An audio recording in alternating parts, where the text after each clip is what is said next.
in the YouTube stream. Booting up. All right, that should be live as well.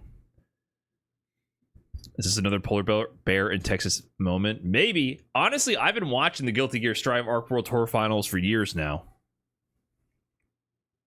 Do I play Strive? I listen, I was the only guy. I was innovating with Soul. When Strive first released, I was ahead of the curve, man. No one knew Soul like I did in that game. No one understood the power. Everyone said, oh, Soul bad guy. He's a bad guy. He's bad. Low tier, not viable. And I was going, you know, against the current there, against the grain. I said, stop. Let me show you the way. All right. That was me. I just decided to let everyone else have a chance after that. You got a nasty Asuka too, right? I've never played that character. That character is so confusing. That character is mad confusing. What's up, YouTube? Did you watch UF today? Like the college? Like, did I look at the college today? No, I didn't do that. I definitely didn't do that. Look at this, though. Not that. Not that either. 16:28. We got a lot of time to fill. More time than I realized. Resin, thanks for the fresh prime. Appreciate that. Looks like there's a Venom trailer and Guilty Gear Strive top 8 in 16 minutes. College basketball. I don't watch sports. I didn't watch UF basketball even when I was at UF. I think they were good when I was there. I don't remember. All I really know about UF sports is I went to UF right after Tim Tebow graduated. So I kind of missed the glory days of UF football. And it was all downhill from there.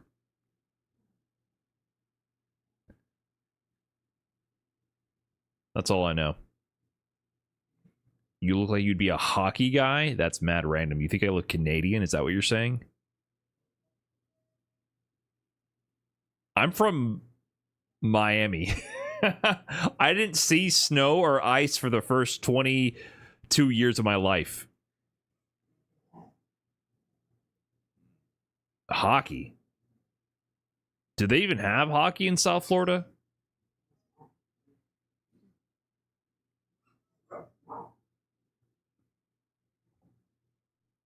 Can you ball? No, I always pissed people off because I was bad at basketball, but I was taller. I have a distinct memory. In my driveway, I had a basketball hoop, and I would just casually shoot out there as a kid. And I wasn't super tall as a kid. Like, I basically got my growth spurt in maybe 7th to 8th grade. 8th grade, really. But I was still fairly, you know, I wasn't a small prepubescent child, preteen. And I remember me and my friend from the down the street were playing, and these two kids from I don't know where, they were walking by and they asked to play, and we played. And I remember that, like, one of the kids, he was a shorter kid. It's like, man, how are you winning? You're so tall. And I was like, man, I fucking suck. I was like, these two random kids walked by, they can ball. And it's just been that every time I played basketball once a year. People just get fucking pissed. It's like your height should be proportioned to your skill level. I'm like, this is my yearly time to touch the basketball once a year, and you know, never that good. And so people are like, "Oh, you son of a!" People get pissed. Like there's like a proportionate amount of resentment based on the height disparity. Like, the taller I am to the person who is actively trying to play basketball, they get more and more agitated that I did not leverage my gift of height for something fruitful, because it's just not something I cared about. I mean, I think it's cool. Basketball is, if I had to pick a sport to be good at, the two sports, if I could snap my fingers and be good at them, would be basketball or soccer. Those are the two I would care about.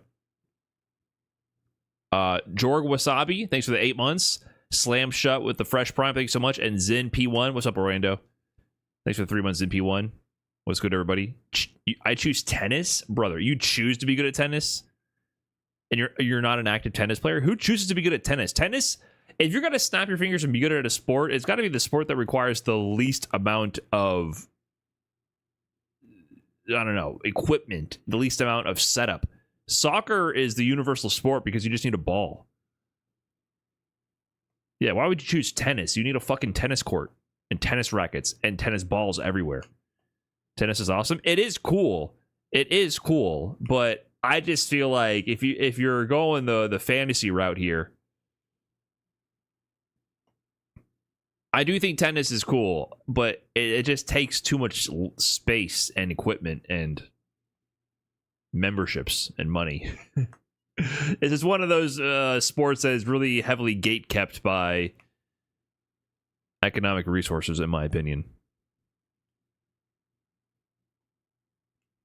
Pick a sport that's going to get you a lot of money. Brother, I'm not talking about professional level. I'm talking about like cool enough to impress random people passing by.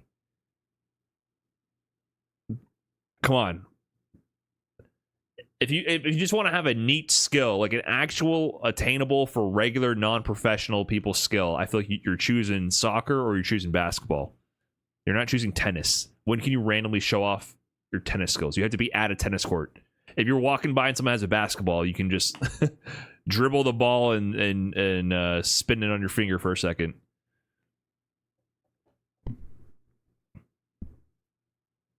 Polo, the everyman sport. Man, if only I had a horse here and a racket. What are they? A hammer? What is the utensil? Not the utensil. The equipment they use. The tool. What is the hammer called? A mallet? They call it a mallet. Table tennis. I would sooner choose to be good at table tennis if I could snap my fingers than real tennis, because you're more likely to come across a table tennis like a. If you go to a party, a random get together somewhere, I'd rather table tennis is more likely to happen, my man. Unless you're literally going out of your way to go to a tennis court. I think that's a cool party trick. Imagine you show up to a random party, someone's throwing a house party, there's an event going on, and they have table tennis there.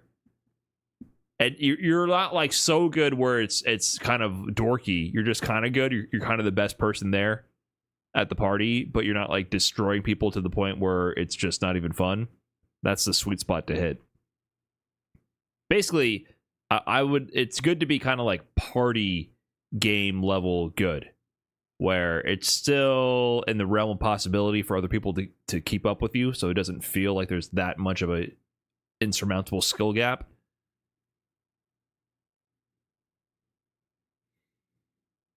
If you want a random cool sport, it has to be pool. Pool is cool. I'm a fan of pool. My friends and I went through. It's funny, all these little games. It's not even a sport, really. Would you call table tennis a sport? What about pool? Table tennis, you can maybe get away with calling it a sport. Maybe at high levels, it's insane. Pool, I would call that a game. You'd call pool a sport? I don't know if I'd call it a sport. Olympic sport? That's bullshit. That's not the definition we're using for anything. Olympic sport? That is not, to me, that's not an acceptable definition. The Olympics is not the decider of what is a sport, okay? The Olympic Committee does not define to me what a sport is.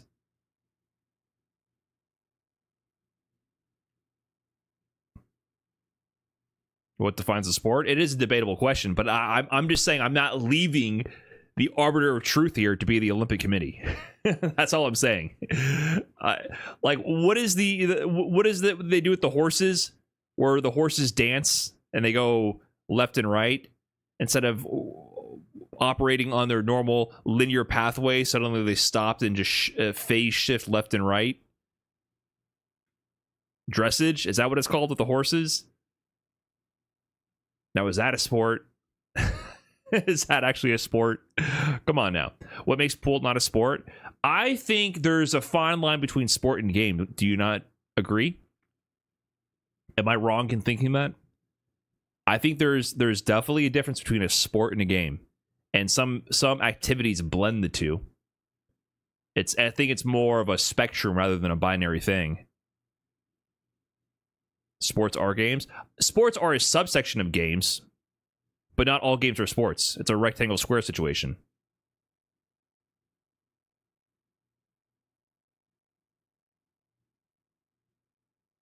Street Fighter is a game. It's not a sport. Is chess a sport? Hell no. Chess is definitely not a sport. I think there's obviously an element of physicality. And to me, even though you guys are saying wrong, if you go to pure athletics, is being the fastest runner in the world, that's a sport, right? People consider that a sport. There's also sports that require less strategy and less direct head-to-head competition. Just running. Be the fastest runner in the world. Be the fastest swimmer. Those are the athletics competitions, right? Those are still sports for sure, but they're less games. There's less of a game to being the fastest runner in the world, relatively. A game competition, or activity needing physical effort and skill that is played or done according to rules for enjoyment and or as a job. That physical effort there is doing a lot of heavy lifting in that definition, because that's where the ambiguity comes from. I don't think chess is a sport, in my opinion. It's a game. There is a physical element to it, though. And when you're doing speed chess, they're moving pretty fast, for sure.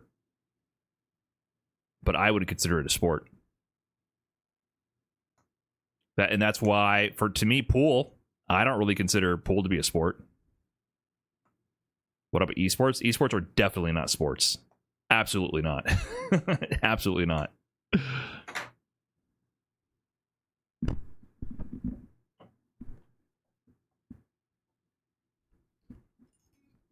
Would you consider esports pro athletes?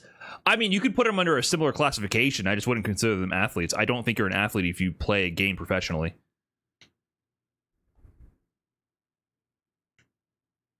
You are not an athlete if you're a chess player or a Street Fighter player. You're just not. I'm sorry. You can still classify them legally.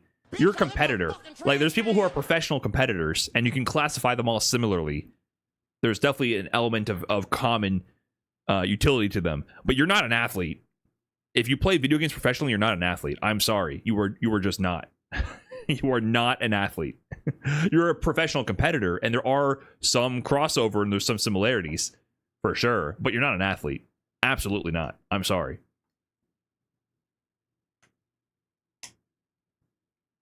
Yeah, the ping pong pros are extremely athletic. High level ping pong is crazy. That's why I would consider ping pong at the highest level. You're an athlete for sure. Do you see how much they run around the table? It's insane. You're not an athlete when you're playing casually and you're just getting a volley going, standing in the same spot. No, absolutely not. But at high level, ping pong at high level is nuts.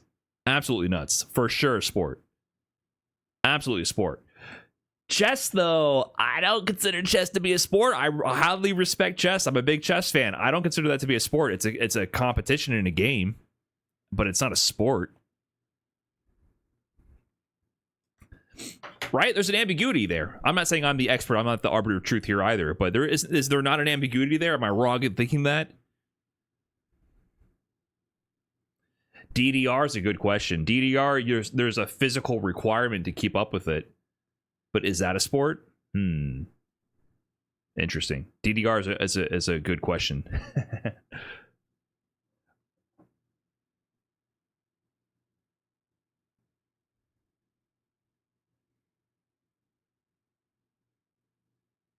My man, you're wrong. I disagree.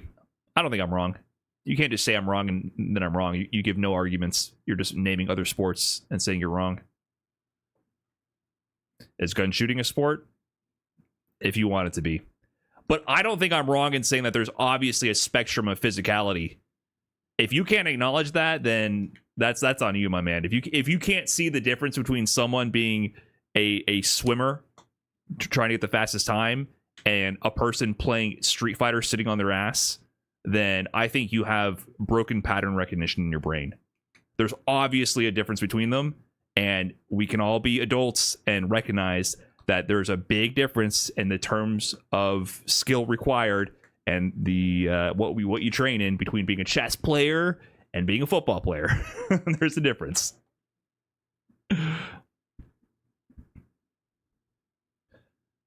And not everything you compete in is a sport. I don't think a debate, if you do a math competition, if you're doing a debate competition, I don't think those are sports. Those are competitions of the mind. Now, if you take that same competition of the mind and instead of using your words, you're moving pieces, well, you got a little bit more physical, but you're still not really crossing the line for me to call you a sport. I'm engaging the Twitch chat as an athlete. Exactly. What I'm doing right now is very athletic. This is a sport to me. I've worked hard for this. Got my cardio up. How many yaps per minute can I accumulate here to bulldoze through all the bad arguments for my chat? It's not easy. All right.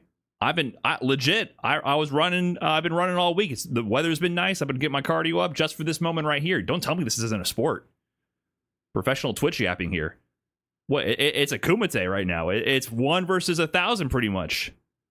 You think you guys can handle this? I've been working my whole life for this moment. Step it up. Bowling. If I'm listen, once again, I'm not saying I'm absolutely correct. I'm just talking shit here. In my made-up classification system, bowling is barely a sport, but it's a sport. Barely. It barely I mean, like, really, you're pushing it. You're pushing it, my man. The best bowler you know is chugging beers and smoking cigarettes between rounds and is at least 45% body fat minimum. You know what I'm saying? Like, it's barely. It's barely. I would consider pool to be more of a game than a sport compared to bowling. You are a little bit more physical in bowling, but I don't think calling it. Also, the other thing I want to make it very clear: if you are trying to classify something as a sport for some kind of like credibility, to make things seem better for you, or to not to give something prestige, I think that's the wrong way to go about it. I don't think calling something a game makes it less prestigious than a sport. I think that's also maybe a difference in perspective. That, you know, that's how I view, like, you know, how the Smash community was often trying to be classified as a fighting game. Like, who gives a fuck? If poker is a sport, what isn't a sport? Poker is not a sport. That's the answer there. You're calling poker a sport? Brother, holding cards and making decisions is not a sport. If poker's a sport, then fucking Yu-Gi-Oh's a sport. You're gonna tell them you're gonna go to your local Magic the Gathering meetup and say they're athletes out there? What are you talking about? What are you talking about? Please, let's be real. Let's be real. I like that energy. That energy Come should be on. rewarded by maybe another announcement. Do y'all want to hear something new? What's good? Oh yeah. Even chase tag counts as a sport. Chase tag is infinitely more a sport than Yu-Gi-Oh. Any card game you can think of. Obviously, you're running around and tagging people. That's the sport. Hello. Hi, everyone. If you had to have the two stat points, like sport and game, tag, for example, is infinitely higher in the sport than something like chess, but as a game, it's much lower in terms of complexity, right? You understand? Chess is way up here. It's all game, very little sport. Tag is a lot more sport, no game. You understand? There's like, it's like these are two separate elements, and you can go to something like, I keep bringing up the pure athletics, track and field, swimming, for example. Swimming is all athleticism, all sport, very little game. You're just trying to be the best physical athlete at one specific task possible. It's much less about being a game between multiple competitors, right? It's just about being the best. So these are two, to me, these are two spectrums, and you kind of have to cross a certain threshold to be considered a sport in the physicality department.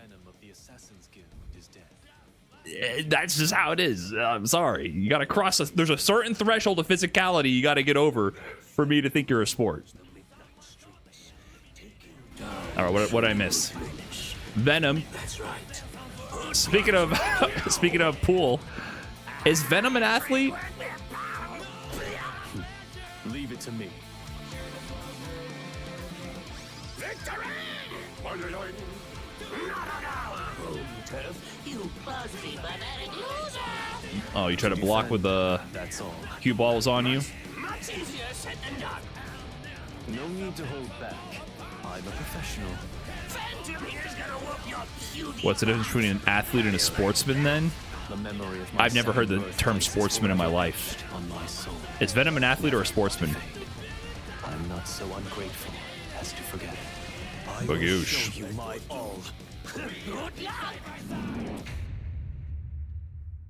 Was that the first time they showed that trailer?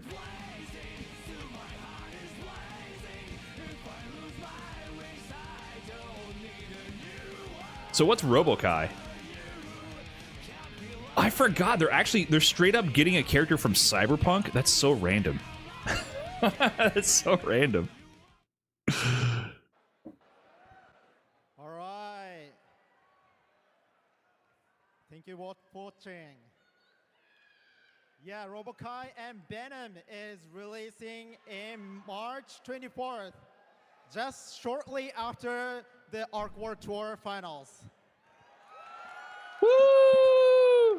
I got some slides, so can you show? The first one? with Venom? Slideshow time. Let's go. There you Venom go. tomorrow. Now, let me actually do this both in English and Japanese by myself. So, 日本語でもちょっと喋らせてください。 Oh はい shit, styling on 先ほ us. ど見ていただいたベノムのトレーラーなんですが、3月24日に Oh, by the way, 配信ということで Calamari 日 with 本時間 15 and の本日 Greg4265 with the 21. Thank you 皆 guys. さん楽しみに Appreciate お that. 待ちくだ Slam さい Show with the Fresh Prime. And that's actually not the end of my announcement today. Ooh. はい、本日私の告知は We got ここ more. ではございません。皆さんがすごく、このゲーム盛り上げてくださってるんで、ちょっと私もいろいろお返ししたいと思って告知を用意しました。Since you guys are very very passionate to us, I mean to Guilty Gear Tribe, I wanted to return something else back to Come back, thank you. Guilty Gear fans. So I brought some more announcement and let's More it's actually announcements. no video, but I got slides to share. More slides. Let's All go. right, next slide, I please. hate when the images move. I like when they're still. Hi. All right. Slifen, thank coming you. Update after spring 2025. So, Appreciate the big 2 months, Slifen. 2025年春以降の実装予定のアップデートについて少し紹介させていただきます。The first one, let's go to next slide. After spring. Frame data Frame display. data. Yes. Coming in a training mode in May 2025. Yes. はい、ギルティギアにギルティギアストライブに2025年の5月頃にトレーニングモードにてフレーム情報表示の機能を実装予定となります。Let me How much does it talk a cost? little bit about the details of this, No way, it's free, right? data display. 次のスライド、next slide please. They didn't have that? No. Most games before Street Fighter 6 did not have frame data フレーム displays. 情報の表示設定が追加され、全体動作 Total frames, active frames, frame advantage, followed up, 追撃 follow up window. フレーム Okay. の情報が表示されるようになります。So the frame data display option will be added to the training mode, showing the total frames, the active frames, the frame advantage, and also a follow-up window. They're getting real specific on with the はい nerdy stuff こちら数字 on の an 情報 announcement にな like るんです this. けれども、今後もトレーニングモードどんどん機能を追加していきたいと思っております。 Hey, Will the Lemon, thanks for the $2 So this is super just chat on YouTube. displaying numbers in the training mode, but we are still planning to gradually implement more additional features to the training mode. So stay tuned. Thank you. That does help. It's not as like critical for people who are like more Street Fighter focused. Frame data in Street Fighter is way more critical, I would say, than in a game like Guilty Gear Strive. It's still important because in Street Fighter 6, not everything chains into each other. In a game like Strive, almost everything chains. So frame data is a lot more ambiguous in that sense because you can always just cancel things in different windows in Guilty Gear. But it still matters for certain interactions for sure. Around June, August timing. Let me share more details about this. So what are they doing? Ranked match Just, update. Next slide, please. So Matchmaking player will be 100+, able to similar matchmake skill levels. without Okay. going through the online lobby and find the opponent with similar skill level randomly. はい、ロビーを経由せずに同じくらいの強さの対戦相手を探せるモードとなっております。And the Okay. ranks are rated per character, not players. So it changes by your win and loses. And the ranks will start from Iron, and we are planning to include total of 7 ranks. はい、So is this separate from Tower? Because Tower goes into Celestial. Is this just a completely separate ranked mode? And next slide, please. This is the post Street Fighter 6 modernizing update. Yeah, this is definitely them catching up to Street Fighter 6 for sure. Player will compete for rating points within the rank. Okay, makes sense. 最上位のランクとなる闘神からは闘神レートという、レートポイントを競うというような方法を予定しております。So they're going to change Rank Tower to just Tower, I guess. Okay, it's a new mode. Change its name, and it will stay as a one of online mode that players can casually compete against opponents with similar skill level. Rank Tower は名称を変えて Tower is basically Battle Hub now. Makes sense. 相手と対戦ができるロビー型の It's just a ranked mode. The ranked mode in Guilty Gear currently was Tower, which is rather strange. And basically, you had different levels, floors 1 through 10, I think it was, and then Celestial was the final floor. And you had to win a certain number to be promoted to the next floor to battle more people in that floor. And then to get into Celestial, you had to win X number of games out of 5 or 10 or something like that in floor 10. So it wasn't really a point system. It was more like a win streak mechanic. And then once you're in Celestial, you're in the final floor. You just play anyone in Celestial. But the Celestial rank, it was a very wide, extremely wide margin of skill. So you would have people who are basically like Diamond rank in Street Fighter 6 going up against Punk, right? To make it equivalent. It's just a huge, way too big of a range for the final rank.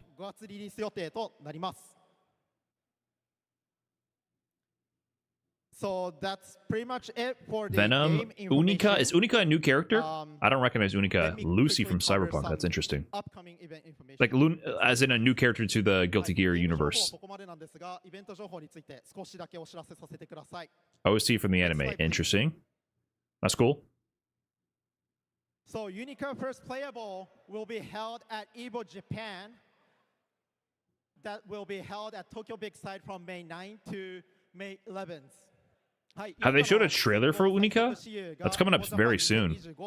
で、実施されることが決定いたしました。 What up, RICK? Thanks for the 35. 詳細は近日の続報を Appreciate that. ください。Please stay tuned for further update coming soon. Wow, they're having a playable demo for that soon. 次のスライド。Next slide, please. Venom trailer soon. They just showed the Venom trailer earlier. The Guilty Gear Strive Music Live. The pay live stream ticket is now available at Lawson Ticket. So if you Oh, Venom got are delayed? interested Gotcha. Hearing Naoki and Aisha's song, please buy this ticket now. はい、ギルティギアストライブミュージックライブの有料配信チケットが、現在発売中でございます。こちら I think Street Fighter 6 has finally proven that we just need ELO. おりましてアーカイブ視聴できますので、ぜひ皆さんお買い求めください。So the ticket is gonna be available until April 12th. And the actual live is going to be... Yeah, I'm not sure what the LMAOs are in the chat. It's funny that they're doing a Guilty Gear live concert. People care about the Guilty Gear music. You know what's funny? I heard Bullshit Blazing in the Wild. Atrioc and who else was it? Aiden from the Ludwig Cinematic Universe and Doug started a podcast, and I heard a trailer. Atrioc put a trailer for the podcast that they were starting in one of his videos, and the trailer is them beating up on a kid's lemonade stand to Bullshit Blazing. They're all in suits, decked out, looking badass, and when it zooms out, they're actually just beating the shit out of a kid's little wooden lemonade stand, and it's playing That Is Bullshit Blazing from Guilty Gear Strive, and I was like, what? Dark Angel, they showed like basically all the Venom stuff I expected. It was just a weird clashing of worlds of mine. That different from his previous iterations. So yeah, I think a lot of the Venom players already saw Peppery Splash tweeting we're gonna be back on Strive. So they're looking satisfied. Paid live stream is crazy, is it? Supers, I think, right? I think we saw the animations for 2 and then the 3rd. They always end the trailer with the super. Oh, you're saying for the music show, having to pay for that? Paid live stream. Crazy. You know, I've thought back about how Canada Cup got so much flack back in the day for $8.95 for doing the pay-per-view model, and how for so long we've subsisted, especially in the FGC and esports as a whole, on the free watch for free model, that I don't know. The backlog is real, 100%. You guys might hate me. Yes, incredible announcements already to In kick off hindsight, on Guilty Gear Strive top 8, of course. That's I the don't whole know thing. if the internet made the right choice. How they've gotten here and all that. It's going to be a star-studded top 8. Elite All of top this 8 was banking on the same tech bro model presented by PlayStation Tournament, of course. It's gonna be a great capture the market by spending all your money and capital and just do everything for free, and we'll figure out how to make a return later, including things like broadcasts and publications and things like that. And the idea was that you'd make money from ad revenue and all this, and then turns out you don't make that much money because the advertisers aren't willing to pay for any of this, and now the audience expects this all for free, and the model is not sustainable. You know what I mean? Like, there's a lot of stuff that I feel like this might collapse eventually. Our very first match of the top 8, Northern versus Southern California. Jonathan Tene. No one buys pay-per-views. Yeah, it's a tough model. It's a tough thing to solve. It's one of those things where I'm like, things have grown beyond their ability to support it, and the finances are not coming back to back it up. And we've conditioned the audience, including myself, of course, to expect everything for free forever. UFC is struggling extremely bad with their terrible pay-per-view model right now. It feels like every form of media for television, streaming, etc. is struggling right now. It's a really weird time. It's a really weird time. But we'll talk more about that when we get to it, right? Obviously, you mentioned Jonathan Tene. Red Ditto is going to be starting us off, man. And when it pulls at the heartstrings, obviously, Red Ditto. Easy rampant merchandising will solve it. It hasn't solved it. That's why esports is like just fake. They haven't figured out a way to monetize anything. So it's going to be a great one on the other side. Like you said, more of an international Pay-per-view just sounds a lot worse to the modern consumer's ear. It's one of those things that I agree sounds worse up front for sure, but then over time I've come to realize, is it better to be bombarded with ads nonstop, poisoning your eyeballs and your brain with ads? Is it actually better? Like, there's a trade-off. There's definitely a trade-off there. It's something. I'm not saying I'm in favor of pay-per-view for things that are previously free. Don't take it that way, that I'm taking a staunch position. But it's something that later I used to be very staunch. Like, we should always have everything for free, and then you should support it via advertisements and merchandising and all that, whatever. I used to be very pro that. But as the years have gone on, when a lot of our entertainment in the post-cable era has been on that model, I've come to not fully 100% believe it's the only way, or was the 100% the correct decision. I feel like maybe there's cons beyond what we had to consider up front. Not saying I have a hard position the other way, but yeah, it's something I've thought about more. Even for like smaller creators, like if you think about it, like why, like the way YouTube works as well. You know, YouTube, it's like almost impossible to make enough income to sustain a profitable YouTube channel with just AdSense. It just doesn't work. You just can't shove enough ads down the gullets of people's throats to make enough money in the competitive YouTube marketplace to just make enough money to make that your career, which you kind of have to do at a certain point to compete with how many amazing creators are out there and keep up with audience demands. You can't do it on just the built-in platform AdSense. So what that leads to is, that's why you have all these sponsored segments, right? That's why you end up having you know, Raycons and all these other products that are shoehorned into 3-minute video ads on a 5-minute video inside of all these YouTubers' videos, right? Like, that's the reason. It's not really greed. It's just like literally the economics kind of demand it at a certain point. Or on the other hand, the creators that tend to make things that are only pure value to the audience are the ones that are independently supported via like a Patreon or something like that. Those creators are the ones who have found an audience who appreciates what they do directly, and they support them directly, and they have patrons that support what they do, and they are not forced to go down that route, and they can still produce high quality content that is very valuable to the audience. But it essentially becomes pay-per-view. So you actually end up getting the better pay-per-view content usually on these platforms that is subsidized by people supporting them directly, so that you can actually participate and get that for free. So it's just something I've noticed. Like, if you think about it, like a real, like, wow, this YouTube channel is so good, I can't believe it's for free. It's not. It's like other people are paying for it. You know? And if they were relying on AdSense alone, they wouldn't be able to submit that time to create whatever it is you enjoy and care about, right? Something I've been thinking about. The ad model leads to having really generic, largest common denominator, AI-generated overreaction face thumbnails. I drove a Lamborghini into the ocean. You know, like that's the type of content that can live off AdSense alone. Anyways, I trust these two fellas. I appreciate their taste. yeah, Jonathan 10A, he's kind of the GOAT. He's always doing really good at Arc World Tour Finals, consistently showing up. When did he drop? He's playing Soul now, right? Yeah. So when did he drop? What's his name? Zato. I guess we're gonna find out here. Jonathan 10A Is that this season only? All the Zato players moved on. up on winner's side, and it looks like we're gaming here. Oh, it's been a while. Years ago, really? I didn't realize that. I know he had a Soul. I just didn't remember when he dropped. Wild Assault in there. Yeah, this spot in the corner, no meter, very low. So This game is brutal. Oh, cracked the dome but didn't convert. There's such good light buttons on the side of Oh, Rams. Dust pickup? Trying to keep it burst safe with that. No meter for the super wall break, but really good round start here for Jonathan. He did the rising jump H, right? Wanted to prevent stuff like that with Ram with all his great air-to-air combat, but nonetheless, Red Ditto she's has him in. cornered now, and Tenney on 100% tension, using some of it to FD.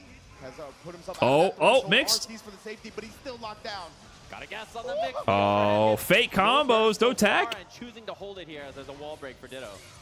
100% now. Was that a tactical no tech? We got blue combos. Oh, burst. Hero burst. Punish? Oh my god, RCs. The flex shield came out. Oh, when the tap does hits on the way down, should be the kill here on the sword toss explosion. Round one. Damn. To Red Ditto. That was kind of a crazy first round. Incredibly close between these two. We had hero burst, we had RCs and RCs. Checking the pressure. First on the ground, then in the air. So calculated. There's no tech, he got hit high in guard crush. Oh, my bad. I'm a little rusty on the mechanics, it's been a while. My eyes also aren't accustomed to the meter. And a back throw actually on the 2K there. Wow. The tension being on the bottom, I always have to like readjust my peripheral vision to keep track of that. Oh, it went low with it? Oh, and the wall splat. And this is such a bad spot early now. Ditto down, and tension's gonna rise for 10. Pickup? Oh, tap dust. Wait, that was a drop, right? The positive bonus is gone as well here. Got the flex shield available, but he's still just locked down in this corner, trying to gain some space. It's not gonna happen. Confirm it to the Mortabato. Red Ditto already on the board. Already. That was kind of a long game for Strive standards. You get clipped one time by something, and it's going to be a full combo wall break. Thanks for pointing me to Lord Knight. His stuff is helping me get caught up to current Strive. No problem. That's surprising to hear that there's people who watch me who wouldn't know Lord Knight. That's actually really surprising to hear. Players so well calculated. They rarely ever let opportunities pass them by, and another successful DP bait out and gets the burst as well. Ditto is rolling. Yeah, and brutal to lose not only the burst there, but then Ditto gets positive bonus. So many resources to work with. Tenney has meter advantage. Does Ram just outrange Soul? Ram is... Let me speak for my true Season 1 experience. Ram just, in general, has longer range for the Brawler archetype. Right back up. And we already got the wall splat Fafnir for the break as well. 100 tension on Ditto, though. You got to be careful. Oh, this is big. Can evade it, and then, yeah, spends the meter because of the positive bonus, and then a whiff opportunity here. YRC. Oh, my God. One sword toss mix could do it here. This is so scary now for Jonathan Tenney, despite... And then she can throw the swords down, and they explode later, and so she can get in behind them. Wow, wiggled his way out of that situation to find the throw. So she can throw the swords and pin you down, and then the swords explode and lets her get a mix. Wow, nice jump over the rock there in that situation, but still recovers in time. Ram still has pressure after no swords here, but still going to get one back, and now that'll be the wall break immediately. Gives you the swords back, positive bonus, hard knockdown. It'll really roll in here on this round. Swords have guard crush now, by the way. Like you can't block. Yeah, there might be an update I'm missing here. What do you mean they guard crush now? That you can bring back this round. Double BRC, but you get the string up here with the swords anyway. The strive guard crush is always weird to me. Guard crush is like not really, you're not in hit stun, but you just can't do any RC actions. Yeah, you can't yellow RC, right? Yeah, guard crush is a weird state in this game, because guard crush in Street Fighter terms means that you get a combo. It's like you're in block stun, but you have less options out of block stun. Yeah, was gonna look for the corner push there. But you can't combo from a guard crush. You just get pressure. This is gonna be wall push. This could be a wall break if he wants it. We're gonna see, and he does. If he gets it with a super, which Yeah, it's like block stun where you can't do any of your mechanics out of block stun. Gotcha. Yeah, that was confusing at first when I first picked up Guilty Gear. Because, what's his name? Has the guard crush. Well done. Cooked? Sheesh. Pot has the guard crush. What is the move called? It's not Garuda, is it? No, not me, bro. His big flamethrower punch move? Garuda? Yeah, Garuda guard crush was so strange to me. Because I saw the animation when I first started playing, and I'm like, am I in a hit stun state or not whenever that happened? And then I realized I just had to hold a fucking brutal mix every single time he did that move. Garuda impact? Yeah. So does that still guard crush? Garuda's cracked Geef headbutt? That's a good comparison, yeah. It's like Geef headbutt if you couldn't drive reversal out of it, but drive reversal out of Geef headbutt is usually terrible, so it doesn't really matter, I guess. Oh, nice reaction with the air grab there. Nice air grab again. No, Tene! No, I want to see a set, man. Let's go, Tene. I'm kind of a Soul fanboy. I mean, oh my God, RC'd out of the way. The swords did it to him. My goodness, Red Ditto on set point. Just like that, Tene, he was able to bring back 2 O's yesterday in the group stage, but an instant block on the far S means a throw afterwards. Yeah, IB back throw. Very difficult to Okay, deal gets with out of the there. corner. Oh, confirm? Gets the confirm into the 2K. And Oh, he jumped the throw and baited the burst. You're cooked. Right, every single interaction. I mean, you got one more guess, right? can break the wall, which he doesn't Oh my God. Again, that could have been game. Mash. Oh, tried to bait. That was like a shimmy attempt right there. Air to air doesn't work. Pressure, nice blocks from Tene though. Oh. Able to cover all angles, even there, right Okay, he has the half burst. What does the half burst do now? Is that just for Wild Assault? And now again, the whip Oh, you're dead, punish. right? Red Ditto cleans up. Winner Red Ditto cooked. 73-0. Sheesh. Just extremely dominant. Deflect play. shield or Not Wild only Assault? with Right, the big okay. normals of Ram, far/5/8 holding space across the screen like that, but just caging Cooked. those 5Ks and 2Ks and just Well played, well played. Play like that. As we hear the chat from the crowd. Tene has gotten top 8 Somewhere in the multiple audience, years in a no row, problem. right? They're popping bottles, I'm sure. They're still getting hyped. You can't stop them that easily, I think. 100% right. NorCal still got plenty to cheer about, of course. This was a winner's side of the bracket, so we're going to see Jonathan Tene again in a little while. But Red Ditto going crazy this tournament. I briefly glanced at the groups. I gotta go into the details. That's got to come up against that. Yeah, I think a lot of people worried about him in this bracket. I mean, even talking down there, I think Tene was like, I think Red Ditto, this guy might just do it. He's like, if I lose to this guy, I think he might just do it and win this tournament. He's definitely, I think, a lot of people's favorites for a reason. Really, really strong player. I think Alex Trailer after Grand Finals. How long will that meme persist? For the tour a little bit more Interesting. After this, maybe not the case, right? If he wins this weekend, plenty of money to book all his tickets for next year's Arc World Tour. I think his phone will be ringing a little bit more as well if he manages to take all of the ARC World Tour Finals, presented by PlayStation Tournaments, of course. But it's been a great day. And speaking of which, PlayStation there's also a Tournaments. PlayStation Player of the Day. Voting is PlayStation open Player. now at the link at the bottom of your screen. Of course, we had an amazing Grand Blue versus top 8 as well, and the Guilty Gear Strive top 8 just getting started. So there's still plenty of action to see and vote for coming up. Yeah, let me look at the Playstyles groups. have a much more international affair than Northern versus Southern California, which is very cool to see. And the rest of the bracket is like this as well, which is really cool. So we have next in winners is Rang 13 with Gold Lewis versus Tai Urara. I'm not familiar with those two. And then Slash and losers versus Tatuma Soul. Tatuma is the player who got second at EVO, right? Tiger Pop and Daru. Yeah, familiar with everybody else, but Rang 13 and Taiyura. Excuse me, sorry, I'm butchering their name. That's him. I guess that's Zeta Taiyurara. That's him right there. Sin and Kai. Leaderboard qualifier. Cool. Turara in the building right now. Turara. Turara. You know, like, damn, I'm sick. No wonder I'm here in top 8 at ARC World Tour Finals. Definitely an amazing. I wonder how they performance did getting into the this. tour this year. Generally, the ARC World Tour has a lot of NA, and I know NA is very good at Guilty Gear Strive. But I feel like the tour format often kind of favors North American players. Rang 13, Hype Train. Rang 13 is Brazilian. Okay. We got Brazil in the house. As well. So let's take a look at his opponent. All the way from Brazil, Rang. Okay. Who's Rang? Let's see. What up, Rang? Gold Lewis time.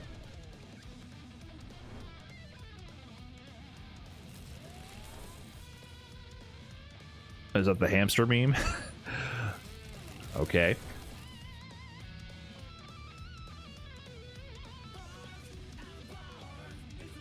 Frosty Fostings. Oh shit, he got them losing their minds. I don't know what he did at Frosty Fostings, but he had the crowd losing their mind. You saw that one dude? What was that on the cell phone? Was that a Behemoth Typhoon loop? What? I don't know. I don't know what this man did to his opponent at Frosty Fostings, but he had the crowd losing their fucking mind. Very curious to see That was crazy. That guy was. pretty well. The Kisuke's, you know, both of them. Definitely the case for him, whether it's Kai or That was nuts. Was just shaking his head right there. So He's like, 10A, oh, man, this damn, Gold 10A went Lewis 3-0 might be in some groups, trouble. by the way. He took out Slash, Varix, and Red I Am Not. Varix didn't make it out of groups. Varix won last year, right? Varix is from Senegal, correct?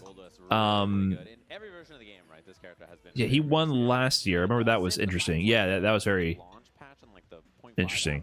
He's been a really, really good character for a while now. And then, you guys are saying Turara? Ringe said Turara. You know, he's played these two characters as well as Bridget, right? This was a Bridget usually- Churara? we saw it, last year in the ARC World Tour against Osco, and that character was a lot He more beat prevalent as Daru. well.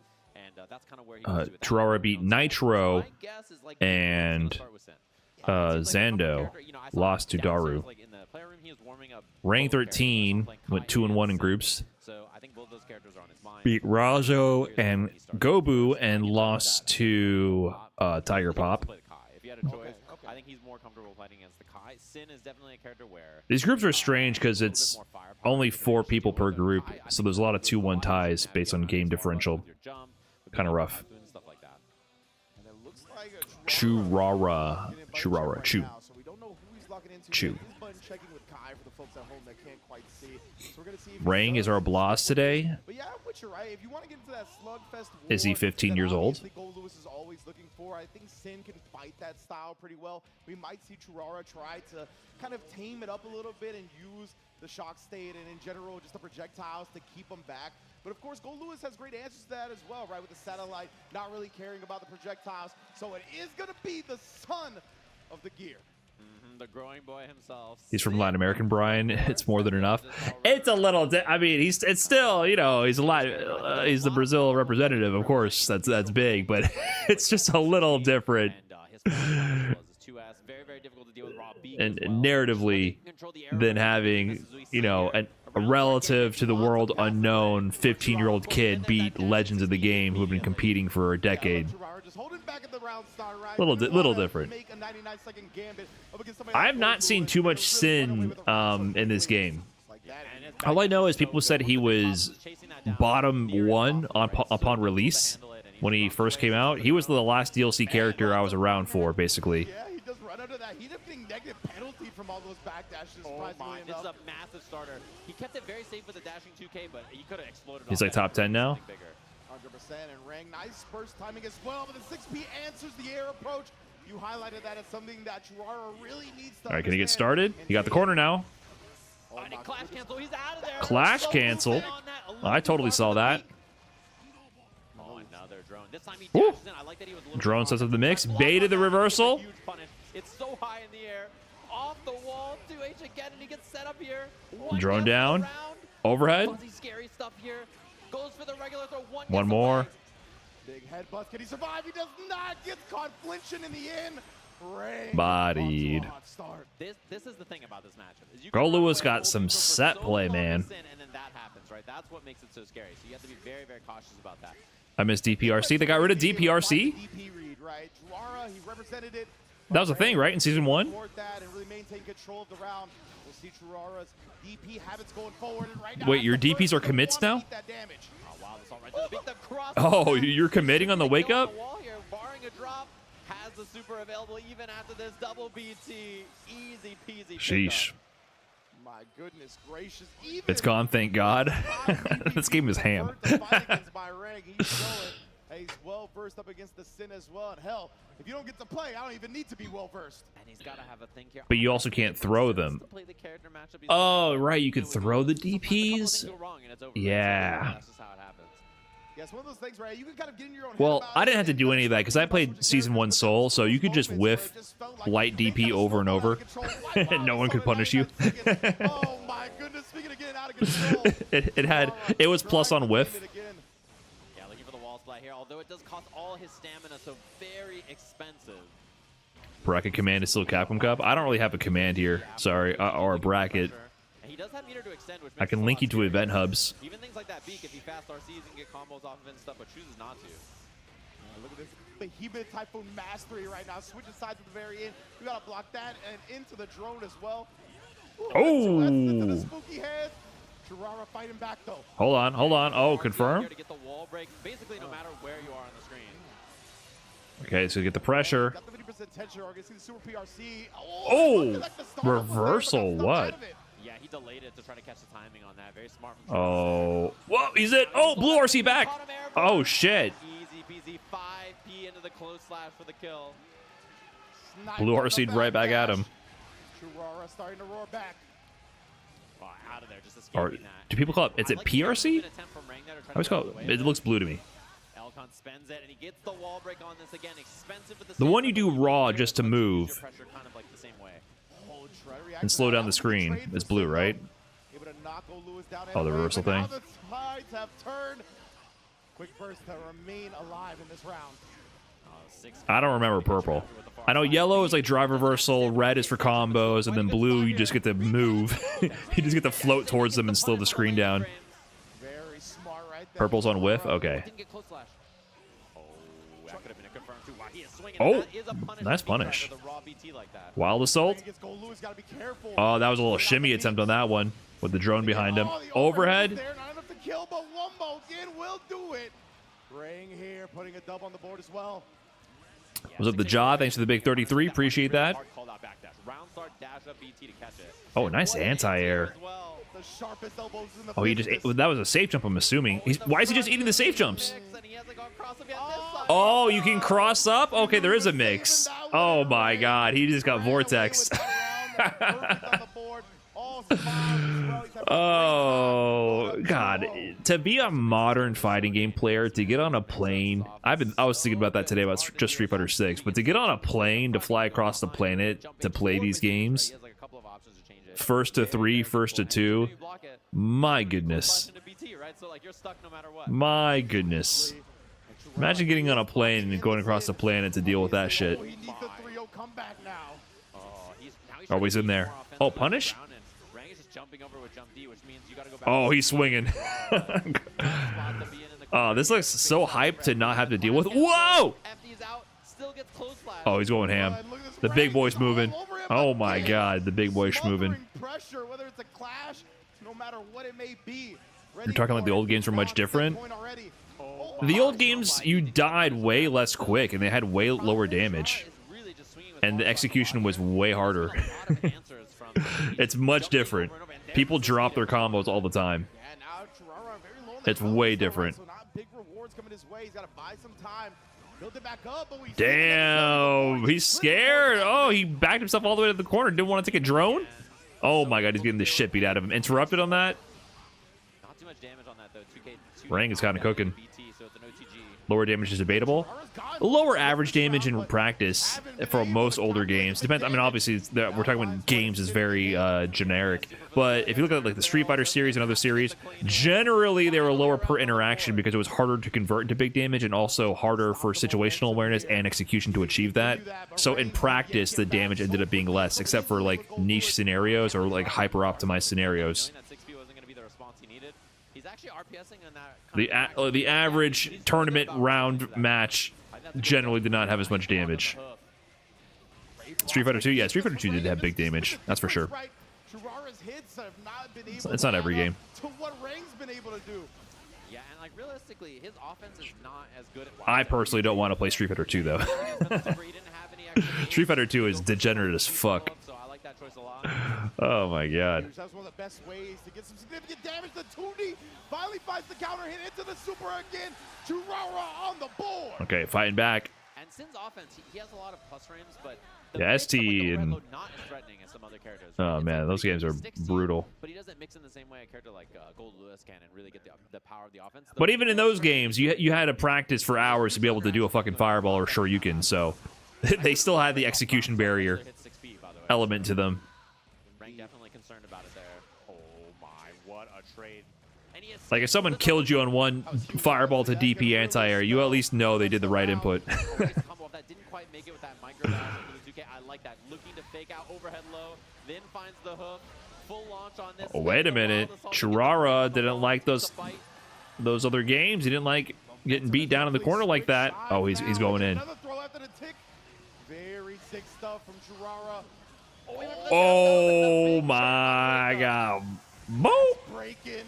That's big damage, and you give Rang one opportunity. Damn, that is big damage. Does his super do more damage than average? Oh, checked though. From Churara. Yeah, very, very good, especially on big characters who are standing 2B2B 6P like that. Wow, 1080 input. Knowing there's some more challenges, and that's the corner position. Could be a ball break if he wants. Nice side swap. Take the drone instead.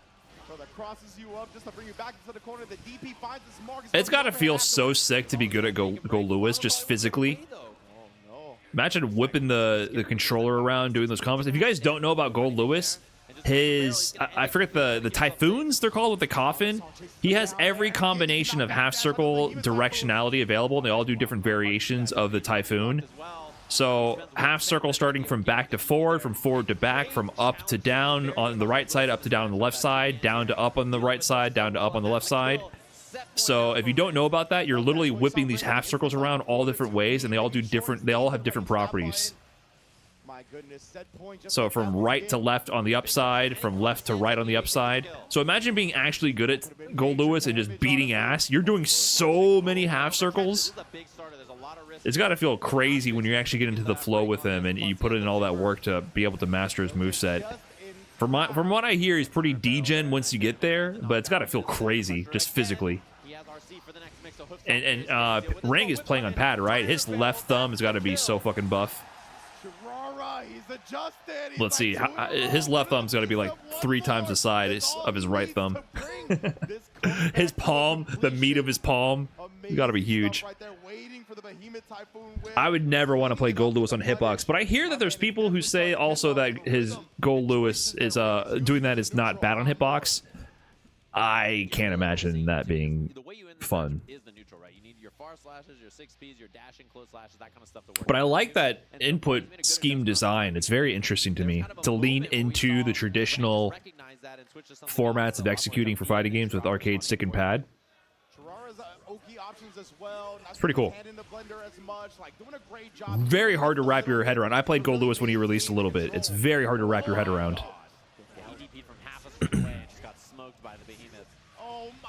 Oh, where did your health go? All right, this is the final game. Point in the blink of an eye. Yeah, and that burst situation was so ugly. He's probably not going to build another one if he gets hit in this round. That kind of round start we've seen so many times. He refuses not to back. Okay, taking the mix. Oh, Miss Behemoth. Fights out of the corner. Woo! Slight mistake. He could have done Gazelle maybe. Wild Assault in. Wild Assault is plus on block, right? 6Ps have been prevalent in the backdash, also getting clipped here. Gonna open the door for the wall splat and the wall break. He built the meter for the super with the dash forward. That was so clean. Yeah, Oh, a little bit of meter build. Okay, tension plus. Get that in this spot. What a block. Knowing that there was gonna be something. Gets hit low. That was overhead to low, right? Just barely built. Oh my god, look at the damage. Oh, man. Oh, this is for your winner's side life. Chirara. Oh, burst for it. Gotta guess on defense. He was scared of the super because it would have killed him. Oh my god, he ran all the way up into his grill. Putting himself in winners. Ran all the way up in there. Was he thinking throw was coming? So winners finals is Red Ditto versus Rang. Wrong? Is it Rang? Rang or wrong? We have Gold Lewis up against Ram. Yeah, he used the air 268 Behemoth, like delayed off of an air dash to beat the air approach option. Very smart. There's a lot of things like that you can do with Gold Lewis to throw off timing of the traditional anti-airs. And it's why, like, a lot of times people say things like, oh, you know, this character can just dash in 6P and, like, beat whatever Gold Lewis does. But I think it's only really if you're, like... It's Ram a busted character? It's Guilty Gear Strive, brother. Once you start to get crafty, there's a lot of ways to handle stuff like that. You saw Rang just employ All the characters are busted. Not all of them, but you get what I'm saying. Like this, it's that type of game. You better expect characters to be busted in this game. Back, land, and then whip punish Behemoth on 6P, right? Or air dash back into Behemoth to catch, you know, whatever. It's a high power level game. Things you can do with this air approach option. Even just empty jump in, catch a whiff. You know, there's a lot of really cool stuff like that. And that's not even with like the speed boost RCs or anything like that, right? We're even ignoring the system mechanics when it comes to all that. So yeah, incredible. Just a little question, because I read you can cut some moves or buttons for some results with a leverless. It's the same in Tekken 8 too, or is it debatable if you can get some moves easier? When people talk about skipping buttons for inputs, generally it's based on the input leniency for the game engine. So Street Fighter 6 also has input leniency for certain special moves, and so does most modern fighting games do to make special moves like come out when you intend to do them. So it's more of a property of the input engine per game, and then you can try to explicitly manipulate that or exploit that with leverless, or just it makes it a little bit easier, and you can mess up and be a little sloppy with your inputs and still get the shortcut. It's not like they program for leverless control users make these inputs easier, just to be clear. But for Tekken is not as like motion heavy, I would argue, as a lot of other fighting games. It's stance heavy and also has delays and timings for going into different stances and transitions. So, and you're not getting the same benefits from leverless, but I would also say that there's a lot of things that you benefit a lot more from. For example, wave dashing is very easy on leverless compared to the natural way, and certain stances are easier to get into and out of. So I think I didn't play leverless for Guilty Gear, but I would say that between Street Fighter and Tekken, on average, going to Tekken on leverless is way more of an instant upgrade, just for in terms of your movement. Korean backdash on leverless is so fucking cheap compared to doing it on the natural way. You're instantly able to do it after like 5 minutes on leverless.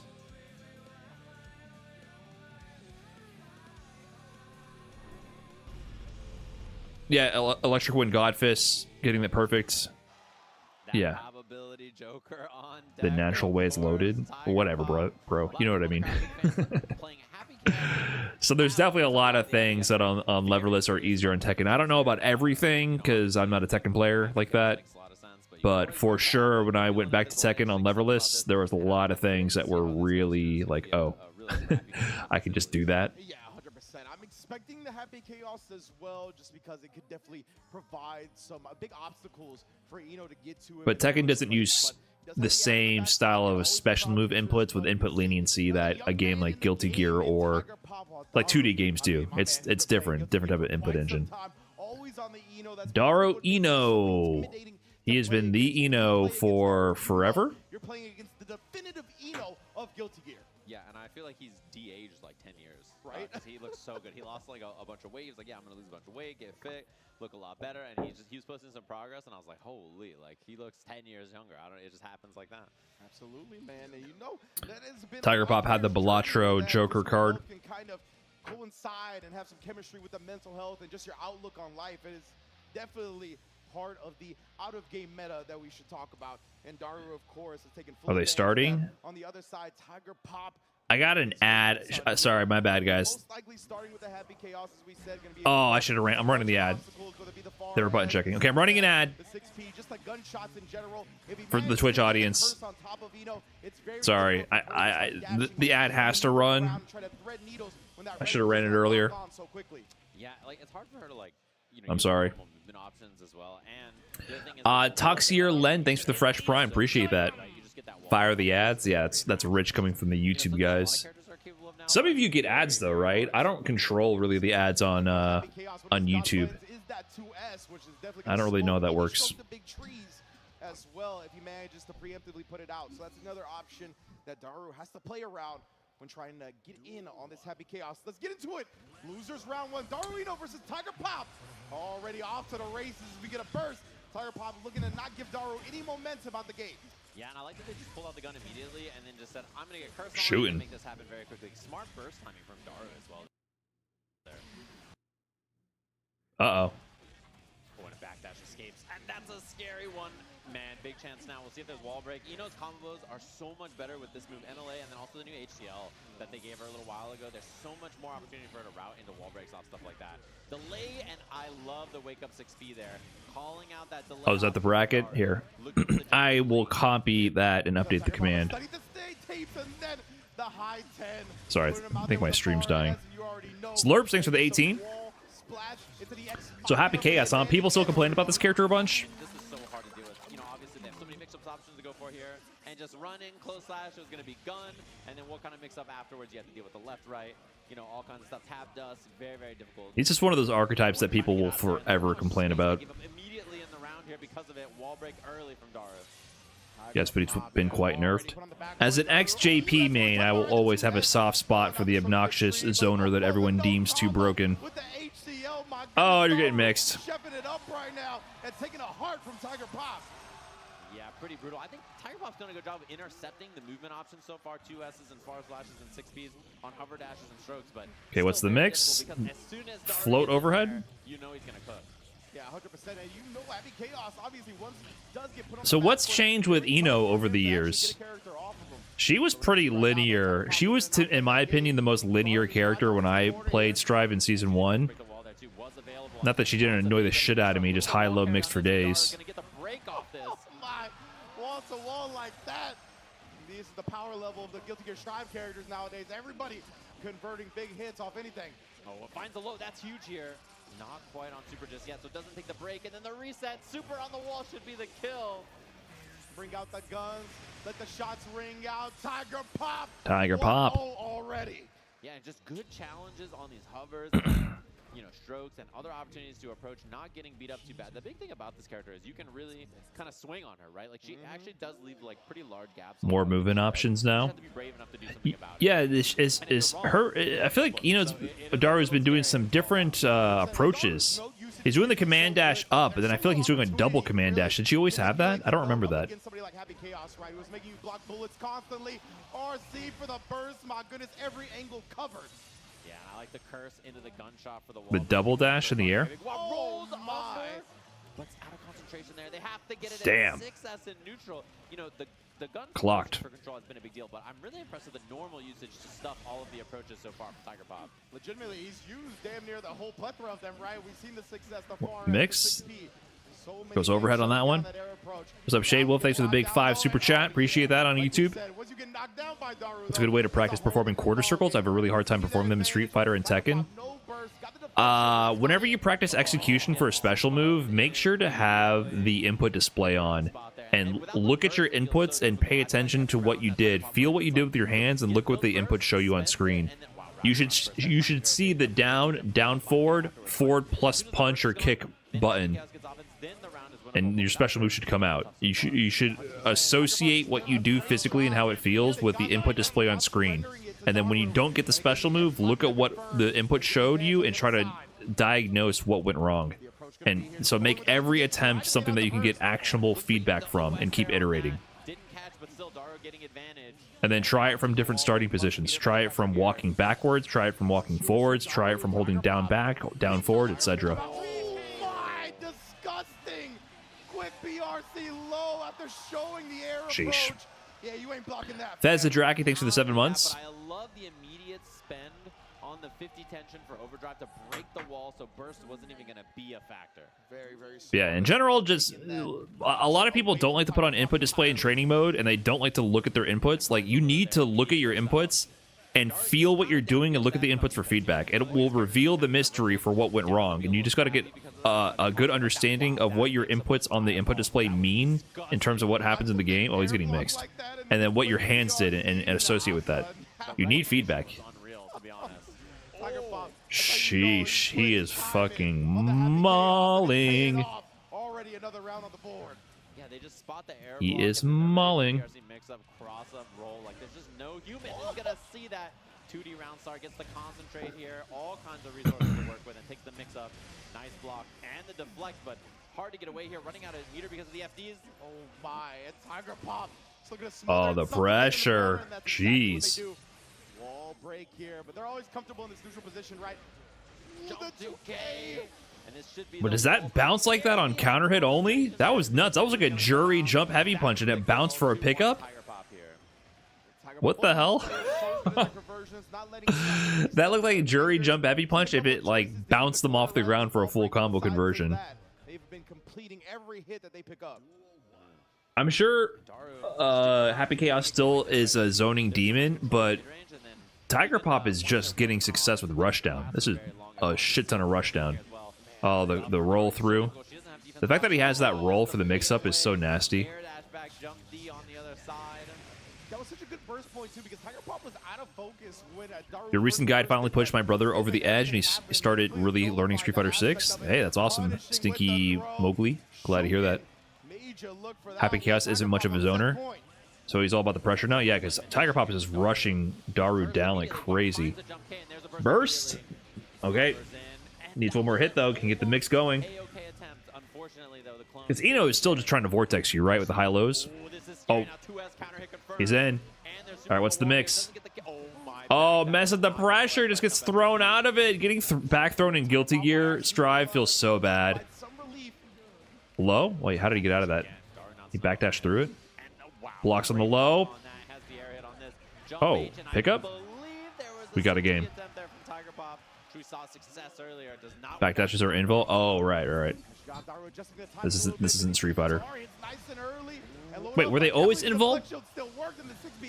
I know they would beat throws, but they were always physical invul? Okay.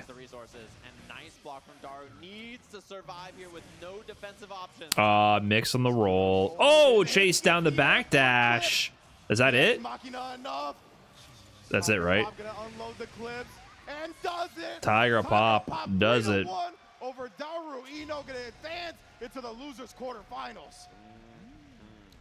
And an important one, especially in this bracket, you know, 7th place here for Daru. Nice running him in the Arc World Tour qualifying, of course. And that sets up Tiger Pop versus Tene on our loser side. Which I know Tene, you know, of all the people I was asking who he wanted to play, he said Daru was the one. Yeah, this is in California, right? And so Daru out of the tournament, I think. By the way, what happened with the LCQ? The LCQ, because Leffen couldn't go because of visa issues, which really sucks. Oh, Red Ditto got in through LCQ. Red I Am Not with Gold Lewis and Red Ditto. Red Ditto got in through LCQ and is in winners finals. Uh-oh, that's kind of like Zhen through the Street Fighter V LCQ for the final Street Fighter V Capcom Cup. If Red Ditto wins from LCQ, will that be the first time? Has there been any, since the inception of Capcom Cup, has there been anyone to win a full World Tour finals via an LCQ? Has it happened yet? We've gotten second place with Zhen. Who else got second? We had third place previously with in 2017 for Nemo. Has anyone in any other game won through LCQ? Maybe like DBFZ back when they had like 4 LCQs at once. Right now, if you haven't already. That's how it works. We got some excellent players coming up to the stage. Fezzadraka, thanks again for the 7 months. Appreciate that. Daniel GF08 with the fresh primes. Lerps with the 18. Thanks everybody for the subs on Twitch. Appreciate that. DCQ also got second. DCQ got second from Street Fighter with Bison. Brother, that's Zhen Zhen. Chinese Bison player in Street Fighter 5. DCQ is his homie who vouched for him. DCQ plays Urian in Street Fighter 5. You mixed up the Chinese Street Fighter players there.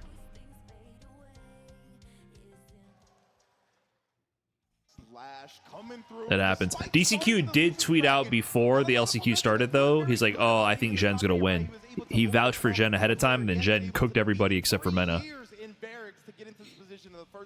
So you know he's coming to take it all. Yeah, and definitely I think a crowd favorite had a really deep run, obviously, in last year's bracket.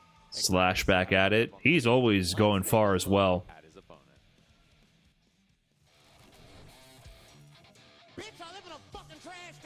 And this is Tatuma. Yeah, Nitro didn't do so hot this tournament, right? He went 1-2 in the groups. -3 game differential. He lost to Zando. And he lost to Churara, but he beat Daru.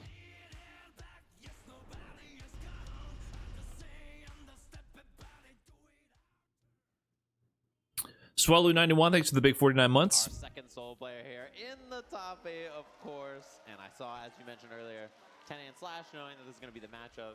Some gaming going on, some prep work, of course. And I think one that's Slash probably very comfortable with. Strive winners for Evo. Leffen, Nitro, and I forgot the others. Yeah, me too. Grandpa Shizzle, thanks for the big 5 gifted. Appreciate that. What's going on, Grandpa Shizzle? How many is that now? 506 gifted subs for no damn reason. Congrats to everyone who got dunked. Thank you, Grandpa Shizzle. As always. Hope you're doing well. I always had a thought how nice it would be to see a Sage Slam with Guilty Gear. Would Guilty Gear be suitable for a slam? That aspect of the character as well, and it's excelled at that as a player. So the Tuma, a player and the character with Soul, like, is going to be a bit more aggressive than somebody like Tene. Is definitely to run it. I guess so. Hands, at least in my opinion, but we'll see if he's able to kind of adjust some of the game plan, bait out some of these big normals, and have the timing to punish them, because that's one of the big problems for Soul in this matchup, right? You mentioned it has no modern mode. Yeah, but I think Guilty Gear is honestly easier for a lot of modern gamers to pick up. I noticed a lot of people picked up Guilty Gear very quick who weren't fighting game players. Guilty Gear Strive was, before Street Fighter 6, Guilty Gear Strive was the game that over COVID so many players got into from outside the traditional FGC environment. I think things like Gatling conversions and like chains like that are a lot more intuitive to people than link systems like Street Fighter 6. We just talked about it with Dara as well, right? Where the advantage of just being on a character that's not represented as much at this level means finding someone who is like at this level of play, you know, does all the setup. It's kind of like Tekken, you know, you dial a combo to a degree. Yeah, 100%, and that's the real, I think, dirty aspect about Slash's May is, of course, he's super good at the neutral and just putting out the buttons and converting off of them. But links are the hardest, and links in Street Fighter 6 are easy because they have a giant buffer, but just conceptually, it doesn't seem to jive with people. The links themselves are not difficult, they're just unintuitive at first. Because every other game genre has basically like Gatlings. In every other action game that you play, everything has ginormous buffers, like massive, huge buffers, where they're essentially Gatlings to make the game feel fluid. So the concept of having to wait for a move to fully finish before doing the next move is honestly extremely dated, even though I like it for Street Fighter. It's a very dated concept, or dated as maybe I wouldn't use dated, but it's fallen out of fashion for having ginormous fluid buffers where the concept of it basically relates back to the days where buffers weren't even a concept. You would, as soon as developers started to understand that they could allow inputs to be buffered early and hold those inputs to then have the action come out right away, the entire genre, most of all gaming went in that direction, and then they extended it with canceling early for like Gatling style cancelings. So only like fighting games with links kept the concept of waiting for a move to fully recover before getting your next action to come out. Even with buffers like Street Fighter V and Street Fighter 6, you're still waiting for the move to completely finish before the next move comes out.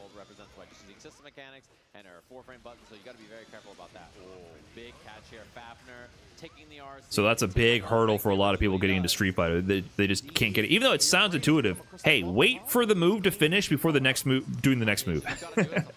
It just like doesn't click sometimes for people. Let's go to Slash. You're a nice guy, I'm sure. I respect that you've been on the grind, but I like me some Soul. Let's fucking go. I'm not a Mei fan. I'm sorry. When I was playing Guilty Gear, everyone tried to troll me to make me to imply I was a Mei player.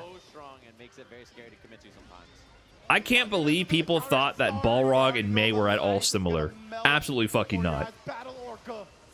Balrog has never been as ignorant as Mei has ever been. Ever. Maybe some ancient, like, super turbo, like, nasty version of Rog was like that when he was headbutt throw looping and I don't know. Before my time. Rog has never been this ignorant.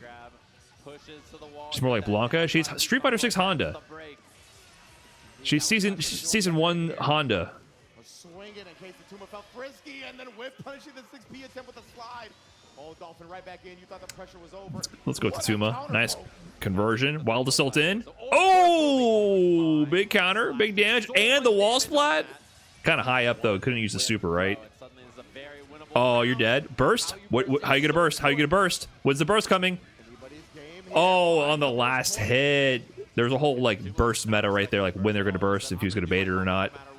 Conversion? Wait, are you dead? Burst is available. Oh my god. Okay. Oh, you're dead. Oh, he scared me for a second. I thought he dropped it. The revolver, bro. What size shoe Soul wear? I hit Mei at the very tip of the boot. I cannot believe it. How did Banner revolver even hit? That's like half screen away. What? The big boot, bro. Oh, whiff? Into it.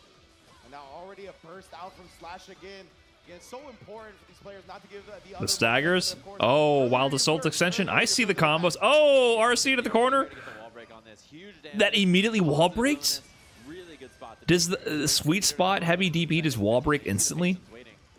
Yeah, I love this. Both players after the stage transition when it hasn't been. Soul is a sick character, dude. That wall breaks instantly? You're just dead? Yeah, and just getting that auto wall stick HVV there is brutal. It means so much damage with on his buff. This game's fucked up. The heavy DP is just instant wall break. That's so funny. That's so funny. Wall break? Oh my god. Wait, he missed. That's kind of rare, right? Like I said, salute to all the strivers out there getting on planes and competing in these games. It is entertaining. Oh, wall break? That's so funny.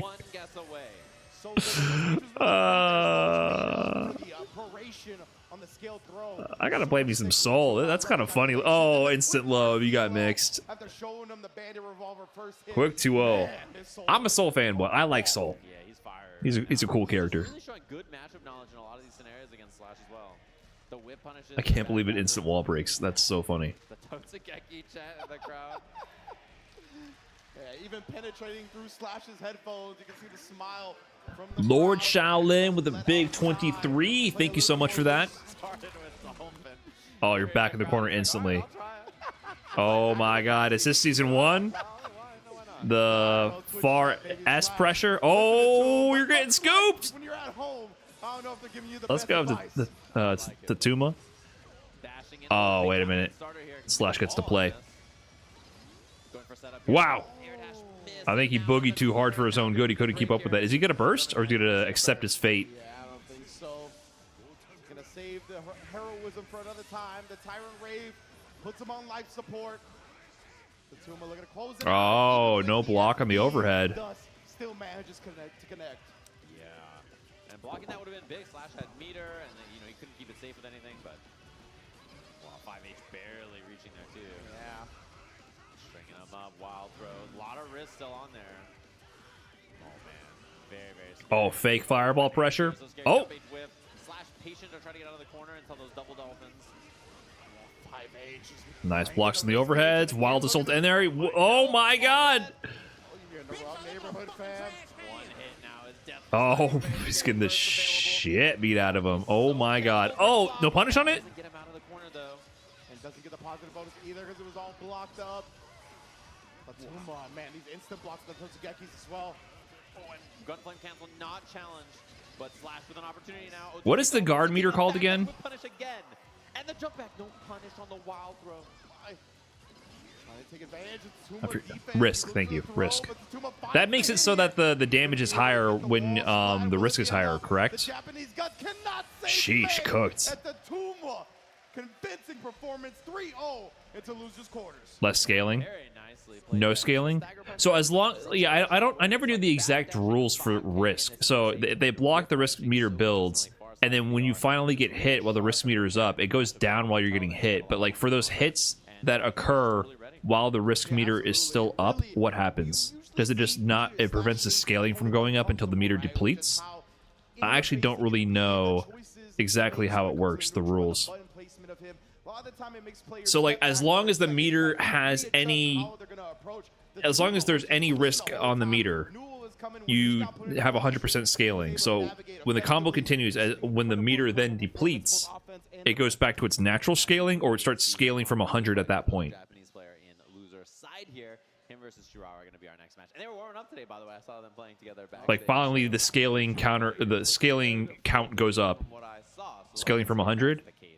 Once they It's get dangerous, to the very bracket, dangerous. Of course, so we're going to have our losers matches and jump up there for winners finals after. So it doesn't like keeping keep track. count of your hits. The first 3 hits are at 100% scaling, but then the third hit drops to 60 or 70. I owe some people some guac, so we're going to take a very quick break. It just goes 100, 100, 100, 100, 90, 80, whatever the system is for scaling. Hits don't matter. Wow, that's a lot of damage then. That's a ton of damage. But it seems to deplete pretty quick when you get a hit, so you don't get that many unskilled hits unless it's fully maxed out.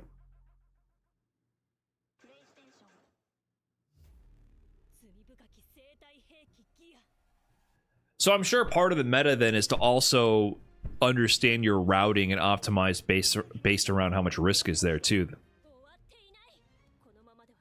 There might be decisions you make on your combo tree based on available risk and resources. I never got to that level. That was way too early in the meta for me to pay attention to that. I just knew that I would do big damage if they blocked a lot.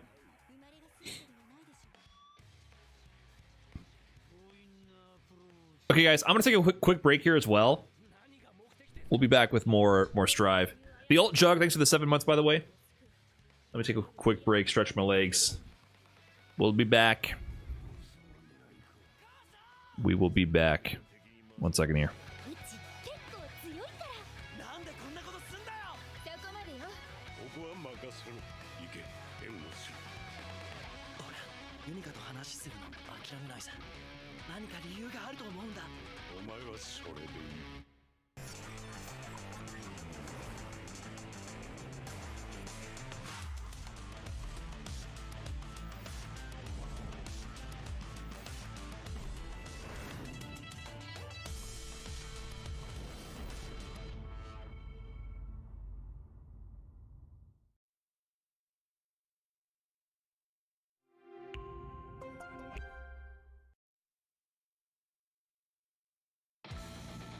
My name is Phantom. Threaten this town, and I'll show no mercy. Now's your chance to surrender.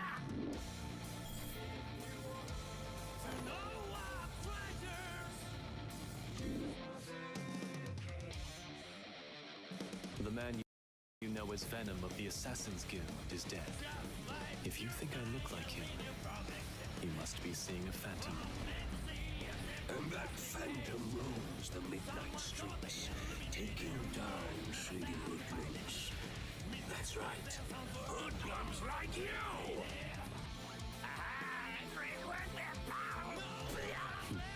Leave it to me. Victory! Home turf, you buzzy banana loser! To defend, that's all. Much easier said than done. No need to hold back. I'm a professional. Phantom here's gonna whoop your cutie butt. How do you like that? The memory of my second birthplace is forever etched on my soul, never to fade. I'm not so ungrateful as to forget. I will show you my all. Good luck! That is bullshit blazing. Still my heart is blazing. If I lose my wings, I don't need a new world under you. Can't feel a thing. We already know the smell of the game. Remember you.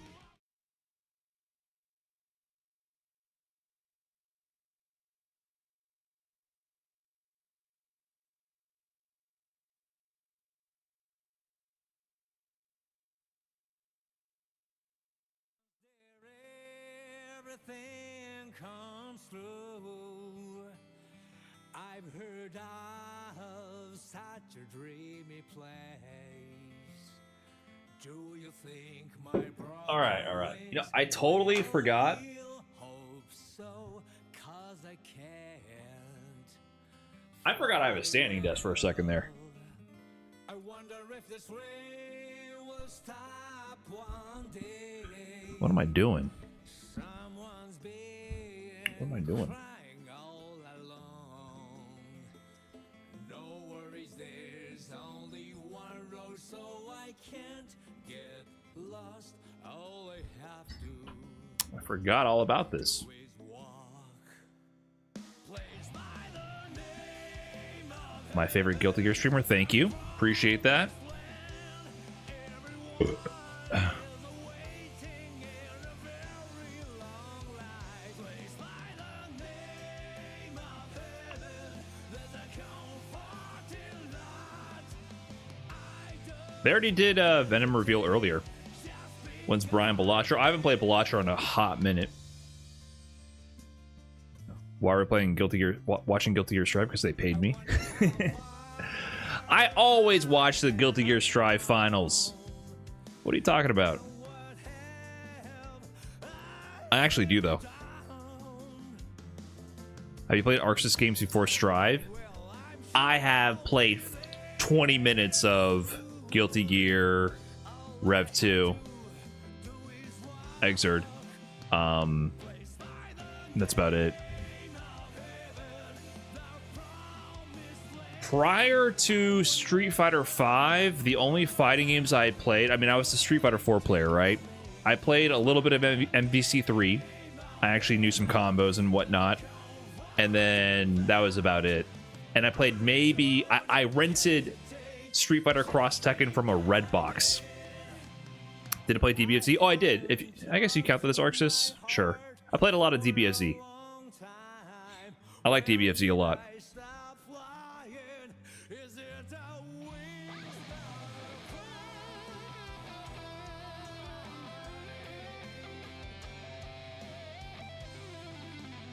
Yeah, Redbox. Remember when they had those DVD and game disc vending machines that would be outside of CVS, Walgreens, in your grocery store? Literally, I was in college at this time, and at that time I had just started really getting into Street Fighter 4. So to me, when Street Fighter Cross Tekken was announced and released, I wasn't like, oh snap, we have Street Fighter characters and Tekken characters together. That's so hype, that's so sick. All I thought was, yeah, that's cool. Can we play some more Street Fighter 4?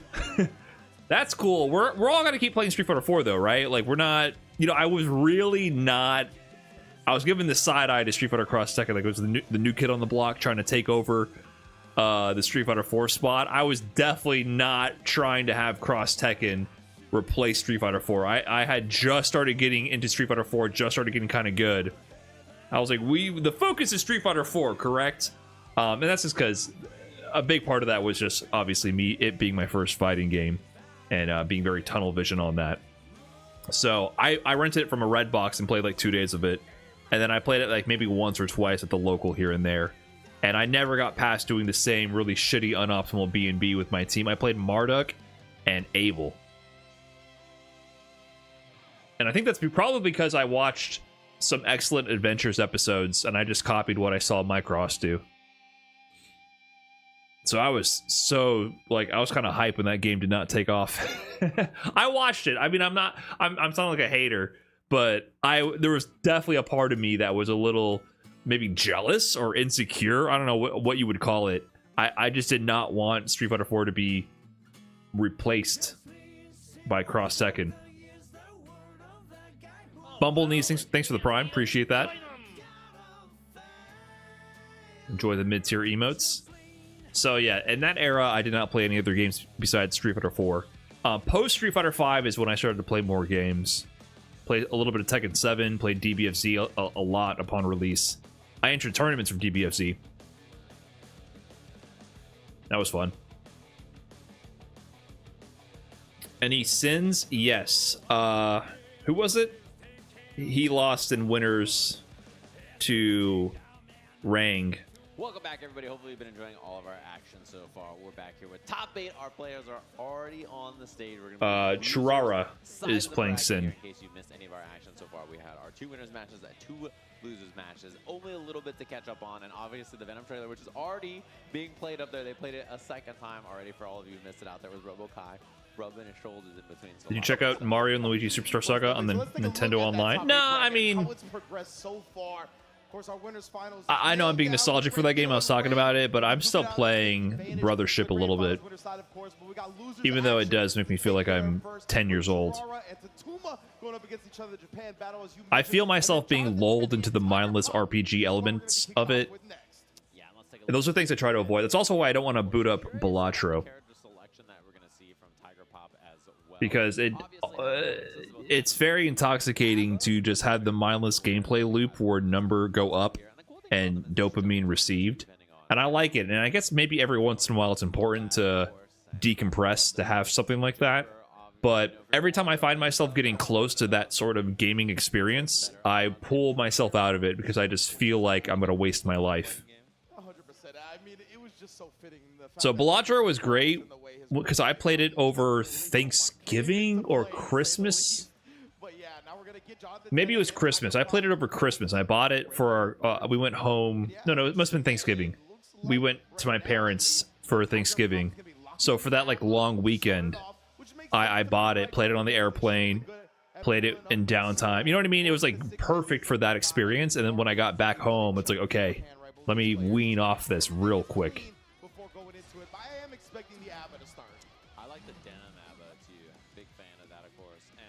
And for Mario and Luigi Brothership, I can feel it. It's like a good game to waste your life away.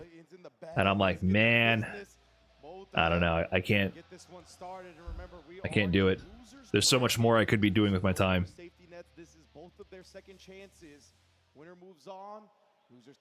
Like playing Street Fighter.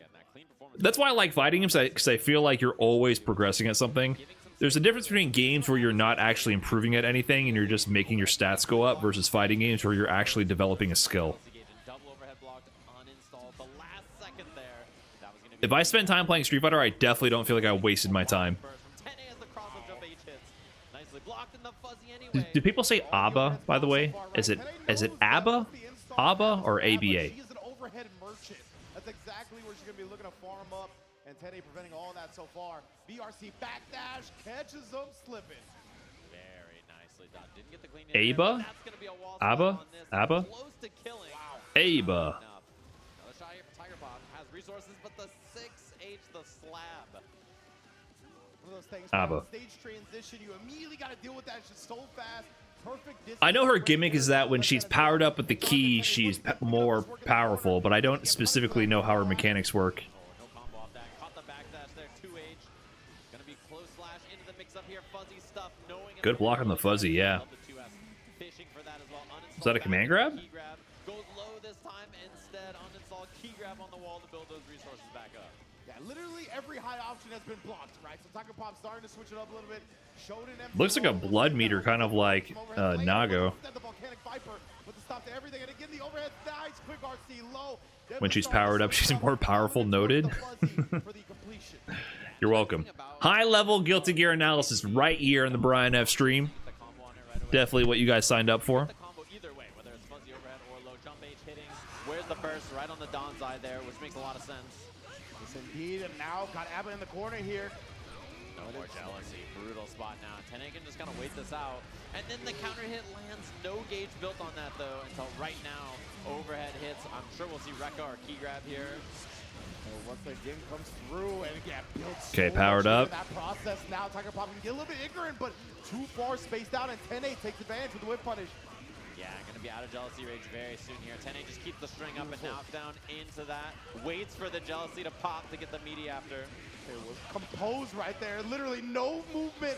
Gets the wall stick and the kill. Jonathan Tene, Nice. first game on the board. And you see the stress on that head shake, just like, oh god. Just, you know, the perfect spacing too, like that overhead whiffs on ABBA, and then 2K2D was the party starter for Tene. Definitely, and now putting the gunplay So on as you well. activate the jealousy mode by once you get the meter over that threshold, you do a certain special move and then it activates. Tiger Pop trying to make something happen. Huge counter hit confirmed.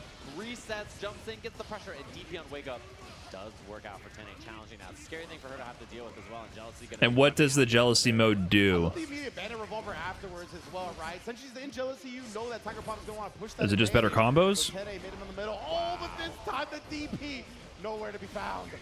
nice bait on that all the way to the wall here. Doesn't get the splat, but the tap does for the kill. Entire different moveset and way faster. From Tiger Pop, managing those 10 times faster. perfectly all the way to the corner. Interesting. Low taps with the key to end it. Now both players here hesitating around start. Wild Assault to see the FDs come out. Yeah, 5H activates something we've seen a lot. Knockdown here, takes the The key is kind of yelling like crazy. Whenever she pops that mode, that key starts yelling. It's pretty funny. Open the ball high, and that's when we're going to get the purse. Makes the key angry. Yeah, you can hear it. Jumping hit from so far away. 2H. No go on that. Trade on this. There could be a combo. Yeah, that's a combo into even more resources. The key is her husband. To get hit by for Tene here. And baits the DP. Same setup again. Don's eye for the wall break. Interesting. The resources properly. The 10A here. Oh, goes to the Night Raid. What a call out. Yeah, and gonna be out So of jealousy why rage is she here. putting her? Tene Why is she just stitching bringing her it husband's away. mouth shut? Playing feint and the throw after. I love the decision making. Block on the super, pops it. She whiffed. One chance here. What a block. 2K2D, the IBFD again. That's 'cause he won't shut up. Tiger Pop. What a call out on the 6P. He had to beat the banner revolver right there, shutting down the. He won't stop screaming. I assume he's screaming because he's like, "You stitched my mouth shut." Recognizing each other's patterns, seeing how they're sequencing their offense. And that 5H is such a difficult move to deal with. Huge whip punish there. It's going to be Rekka knockdown into more. Whip punish again into the Rekka. Pulls up and just tap does something we've been seeing a lot this weekend so far. Key grab on the wall. Full jealousy. Oh my goodness, he's going to have to deal with all the ignorance now. So his Tiger Pop wants to start bringing out the Don's eyes. Not going to, though. At least not immediately. Oh, I wonder what the look was there from Tiger Sorry, I'm Pop. just watching. I don't know ABBA's moveset at all, really. I'm just trying to visualize what's going on here. That's a punish out of jealousy now. So, okay. So it seems like when you exit the jealousy mode, you get a free turn as the attacker versus ABBA. 2K challenge. Seeing that Jonathan was going to try to take some space there, right? Needed a comeback, so I think smart to recognize that.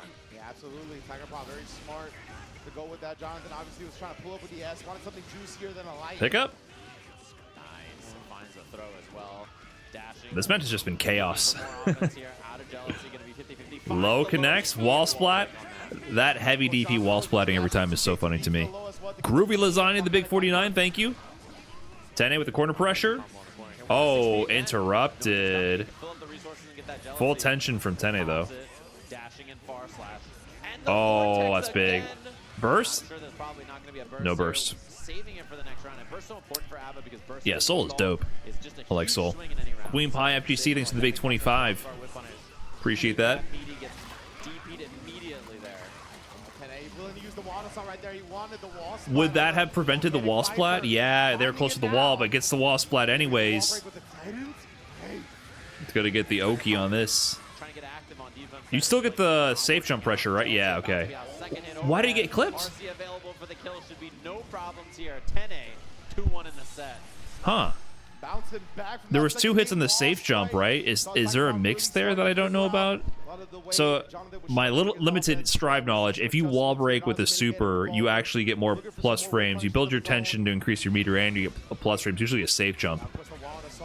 Did they just mess up on defense? Can you jump heavy punch 1 and 2? So there's a high-low there. You can, but it's fuzzyable? Okay. They missed some of the fuzzy block. Yeah, that felt like a flub from Tiger Pop. What's up, Crims? Oh, what did I miss? Oh, what did I miss? There's no time to look away. Wild Soul conversion, wall splat. That is so funny to me. That is so funny. What? Oh, can you always block after you exit jealousy mode? Like they get pressure, but you don't get punished, right? Okay.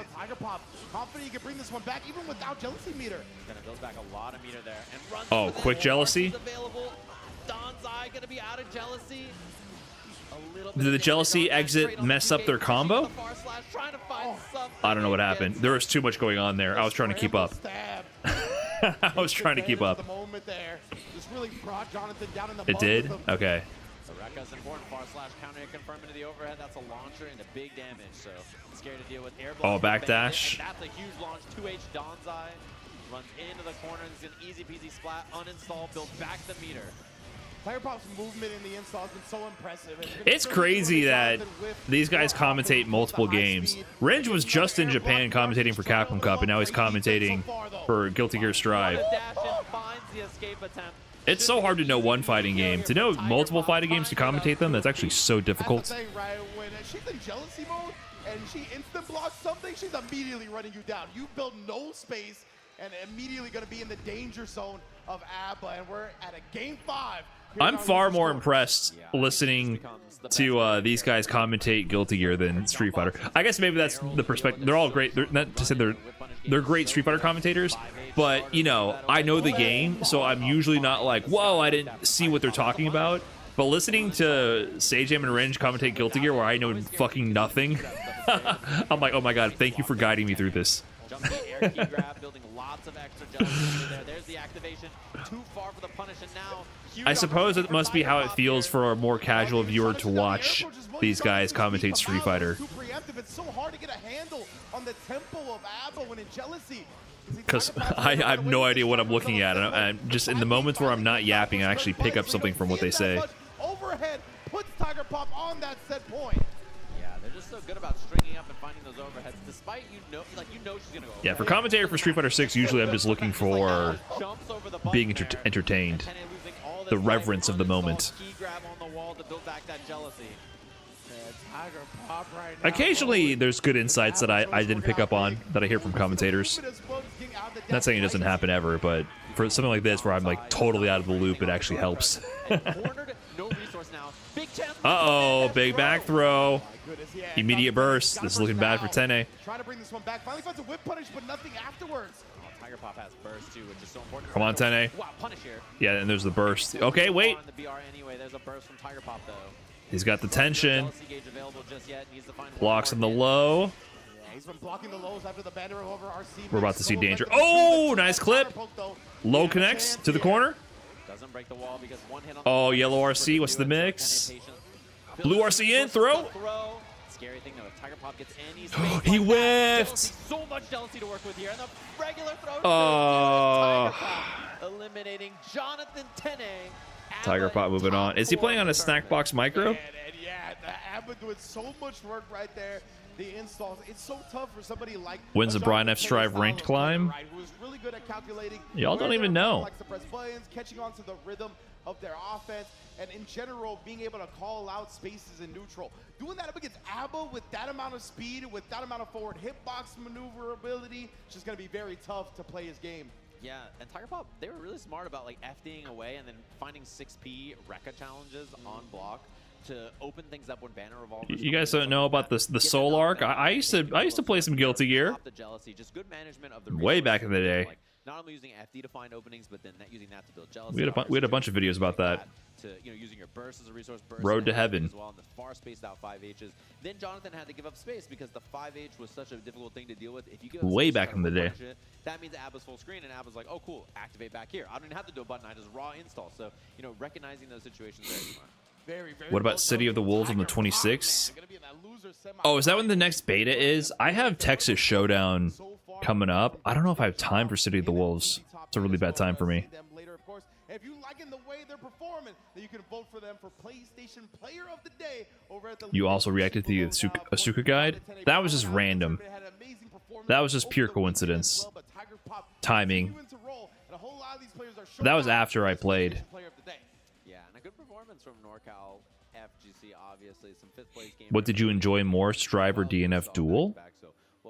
DNF Duel, like the way I talk about DNF Duel is a bubblegum game. It's fun at first and then quickly loses its flavor. Strive is definitely a way better game than DNF Duel. DNF Duel was very fun though. DNF Duel is a perfect example of a game being fun until everybody gets good.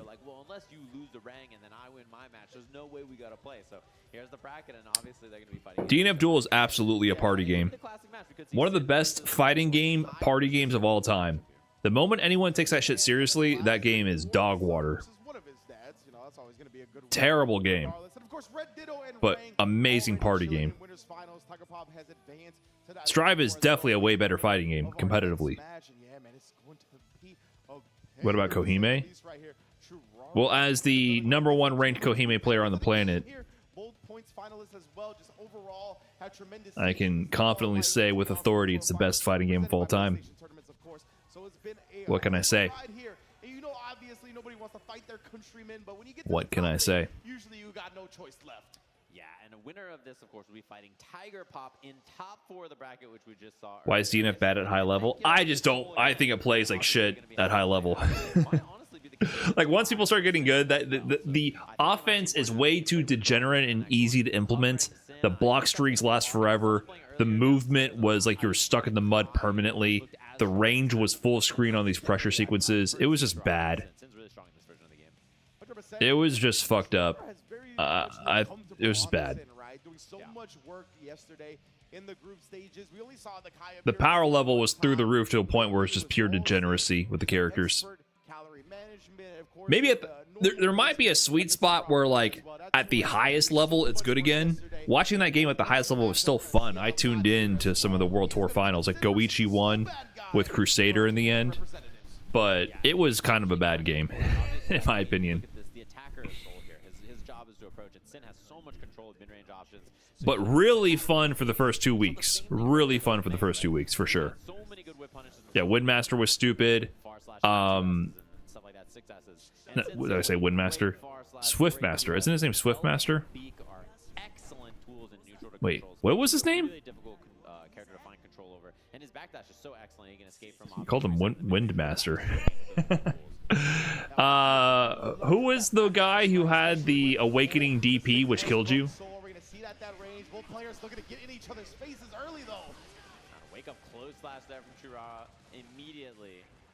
That was stupid. Hitman was fucking dumb. On that jump, air dash back S into the bandit. And of course, you see so many more wake up close S's nowadays, right? Because there's no more throwing the DPs. So they're definitely betting on the player, baiting out the DP. Yeah, but Grappler was dope. Grappler was one of the coolest characters I've ever played. That character was badass. RTL off the hook, knowing it was the best option for that stamina spend. 1 bar cost on that and your super meter. No stamina. Sorry. And that's going to be an airborne hit on the backdash, even with the BRC attempt. Soul time. Cooked. I'm looking for a Tatuma run here. Hey. Oh, baited? Oh, whoa, that was crazy. It's so wild to me that in this game you can cancel your supers. You can RC your supers. That is so foreign to me. Chase down with the air grab. Try again. Whiff. Is it no burst? Straight into the super? What a bait out. What a clutch decision from Churara here as well. What do you look for when picking a fighting game character? Obviously, my like visual archetype as a character is kind of like the masculine brawler. That's generally the type of characters I go for. I like Soul. I like Grappler.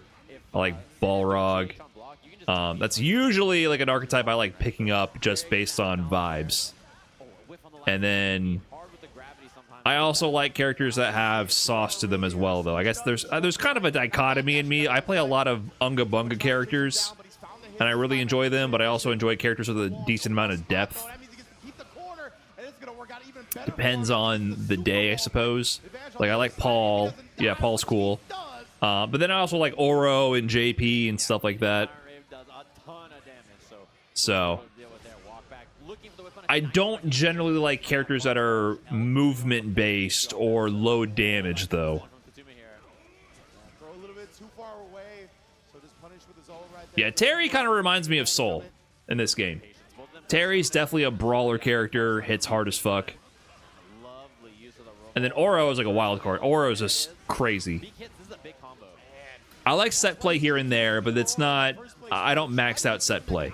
Generally, max set play characters are very movement-based, kind of pixie characters. Like, I don't like Milia, and I don't like Eno at all. I don't like those characters at all. And if it's like Vortex set play with a really short loop, I tend to not like that. The Eno loop, I don't really enjoy. The Milia loop, I don't enjoy, for example. It's too short. It resets the Vortex into the loop way too short, and it's too repetitive to me. But I like set play. Like, I like setting up messed up mix-ups. That's fun. Hey, Aphotic with the $5 on YouTube. Hey, Brian, saw your recent rant video. 10 out of 10. Well said. Thank you. Appreciate the generosity. But I also like zoners. Like, I play JP and Oro. I like weird zoners. So, have I seen Testament? Yeah. I don't care for Testament's aesthetics at all. Wow, what a find there. 6B clean hit barrel, not enough to kill, but Chip will do it, and he knows the media is coming. Wake up, hoof stomp over the 2F. The slash hat, for example, I don't like that look at all. I don't like anything that resembles like 80s hair metal. I just think it looks not cool. It just instantly makes me think it's not cool. Anything 80s hair metal looking, it's just really nah. Soul kind of rides that line. It makes you think AC/DC, you hate it. Yeah, also that. I don't like... There's also that element of, like, the British metal. Like, AC/DC, didn't they often always wear, like, British schoolboy uniforms to be, like, subversive? Like, haha, we're wearing British schoolboy uniforms, but we're rocking. And that maybe at the time that was cool, but it just looks corny to me. Maybe for the time it was something like, wow, that's shocking. But to me, it just makes me think of an old guy going, back on block! That's... They're Australian? No way they're Australian. AC/DC's fucking Australian? No way. I think he was expecting a DP reversal or something like that from Tatuma, so very smart. Nice find. Easy peasy pickup on that. One bit of chip now with 5P. Elk is always a threat. They're Australian, formed in Sydney? I thought 1000% they were part of the British metal invasion. You're telling me this guy's Australian? Manages to clutch out that game, and we're all tied up. One up here, we're going into it. It's a pivotal game 3, obviously. That is the most English fucking looking hat. Come on, man. You're telling me that's Australian? That's an Aussie punter? I'm not familiar. My apologies.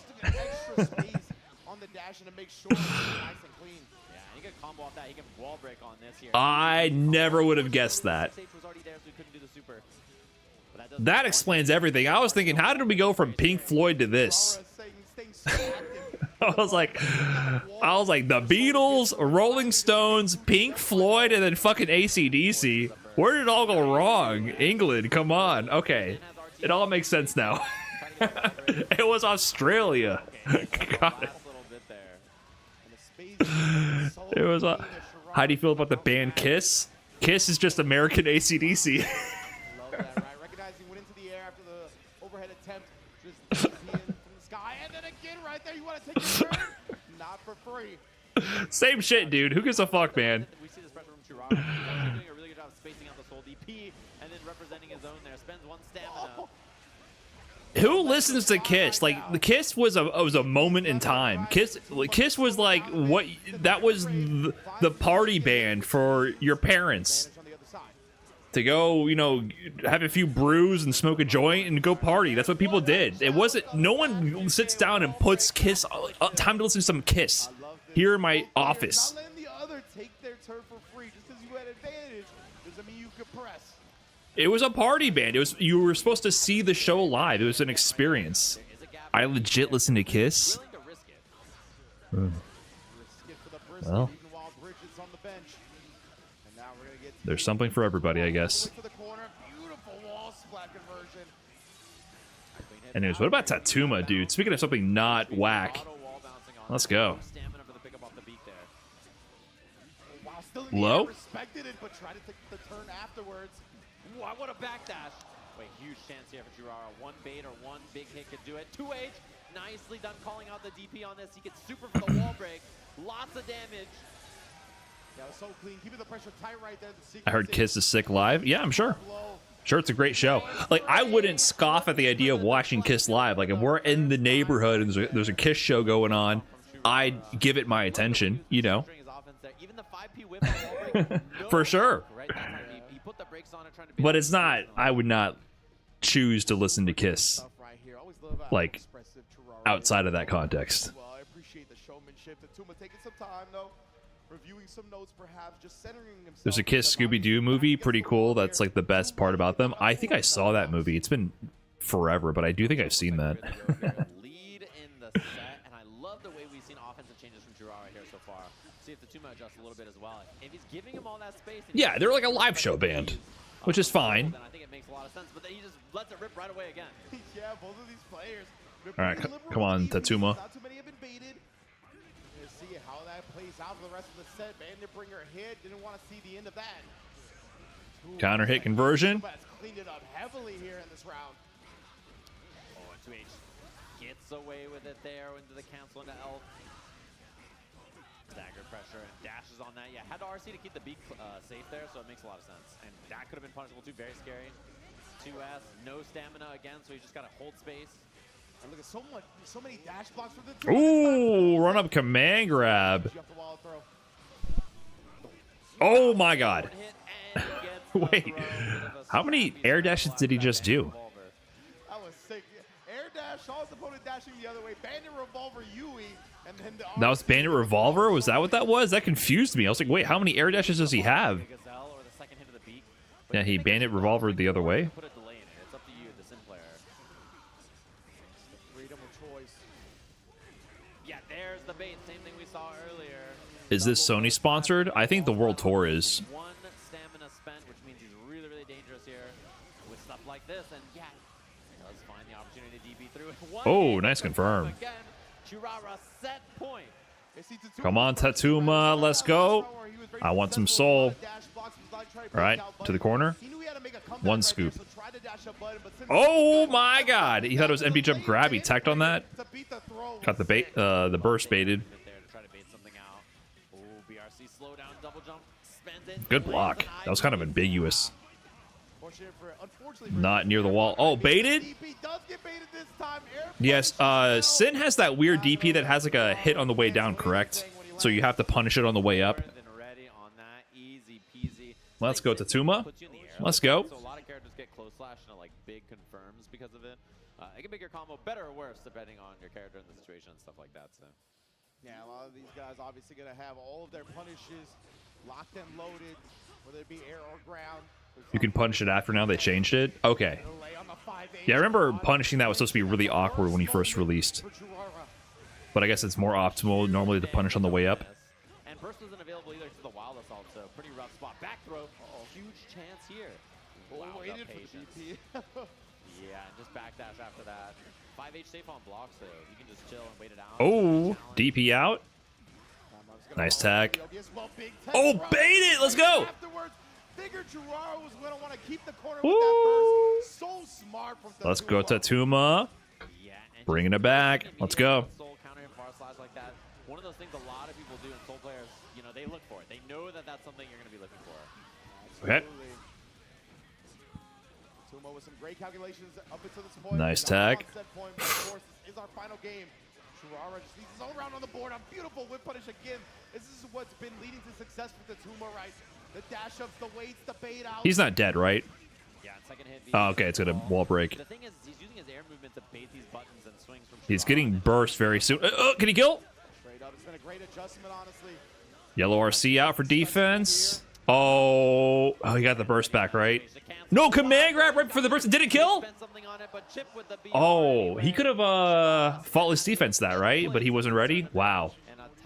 I like the command grab option too, right when he built burst. Man, incredible stuff from Tatuma right there, right? We saw early on, Churara was able to just put up a wall of normals. Sin is very good. Let's go, Tatuma. To start the set, Let's right? go. Tatuma started calculating that very effectively, whether it be the air movement. Sin is top 3. That's funny because I remember everyone being like, Sin is so garbage when he released. Options out from Sin, and then whiff punishing them accordingly. And of course, we talked about Soul's whiff punishing game, probably the best it's ever been in Strive. Tatuma moving on. He's gonna fight Tiger Pop. Hey, JoJo. Yeah, I mean, the Hey, thing bud. is, too, is to make those whiffs happen and What you then doing? and stuff like that. It's What's difficult up? to do. Like, he covers so much space, and then his backdash resets him into a position that means You're gone? he's hard to chase most of the time. You want to say hi to the stream? A bit big across the screen to catch him, and it's just, he's gone. It's so difficult. So, stuff like that, we saw where he, like, micro dashes in, crouch blocks, lets the 6P whip over You can his say head, hi. gets the far slash whip punish. Stuff like that takes a lot of experience and practice in the matchup, so. And you talked about them, right? You're just waiting for me to put you down? Beforehand, I definitely think Tatuma got familiar with a whole lot of the rhythm coming. He's like, what do you want? I I was holding him up in the air. He's just do with me what you must. He's accepting his fate. Finals, US versus Brazil, and then obviously we have the UK and Japan, 4 different places represented in our top Later, bud. 4 of this bracket.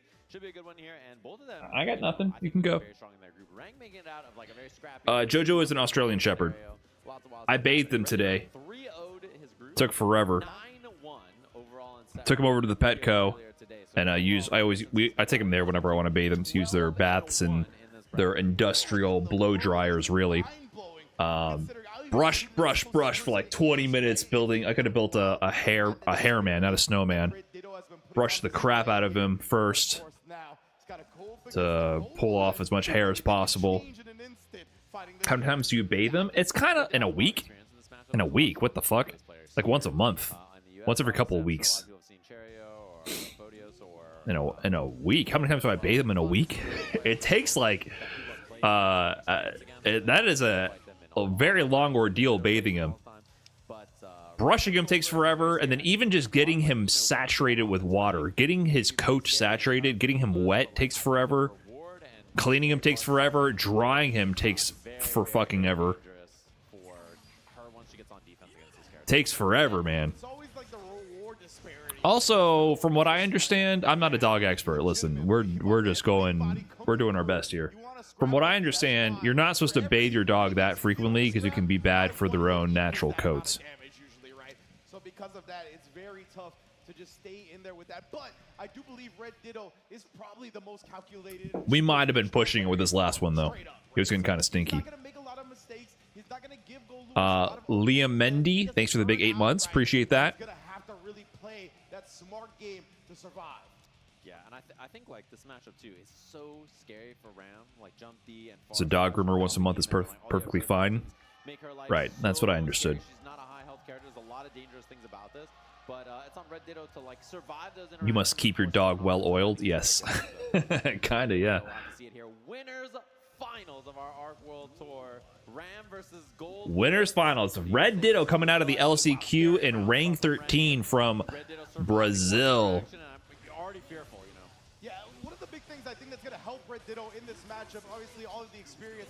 Like I said, I still don't think anyone provided any examples of anyone from the 2013 and beyond era of official developer world tours of anyone winning an LCQ and then winning the championship.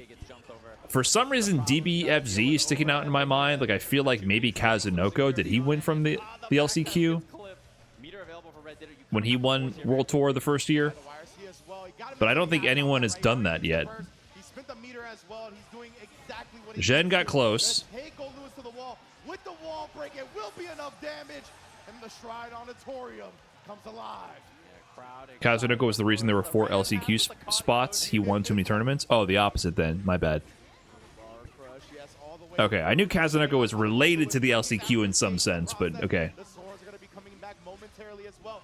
Oh, I wonder if that was a jump D attempt on the instant deflect shield on the jump, maybe. But side swap now for Rang. Drones out. And Kara Behemoth for pressure. 6P. So I think either way, if either one of these went to Grand Finals, it would be pretty big narratively. Red Ditto from the LCQ and Rang out of Brazil. Oh, going low. Overhead. Backdash went straight through. Interesting. Oh, cross up. Is that a... What is that move? Is that a command dash? Like a command hop? Goes over while the sword explodes? Decision making and awareness there from Red Ditto on that 5K. Just incredible. That, like, to survive that situation is so difficult. And now Rang's got to guess again. Do people hate Goldlewis now? They started hating him pretty soon after release. YRC available for Rang, so there's the throw from Ditto, and burst available for Goldlewis as well here. Has the hit, no burst yet, just waiting it out. Burst? Nice. Ditto trying to run in and build meter for 50 here. The throw. Oh, read the throw attempt. Did he get a combo conversion though? Patience. This is Woo. amazing from Red Ditto right now, somehow surviving. Gets Anti-air. out as he uses the PRC to slow it down and then stays meaty. Not letting Rang move on wake up. First game. This got to be the local crowd. They're in... I'm guessing they're in California, right? Is Red Ditto local? I'm assuming. I think Tachikawa won the LCQ and finished second in DBFZ 1 year. Okay, another second place. LA. It really feels like Red Ditto's processing speed is unmatched, right? His ability to recognize scramble situations, make the optimal decision. I mean, you need that tenfold in Guilty Gear Strive, and it's led to so much success. What's for the him. mix? Dust? Pickup? Yep. It's so funny to me that Dust is just an overhead, even though the moves never look like overheads. Why is it an overhead? Because it glows orange. Oh, okay.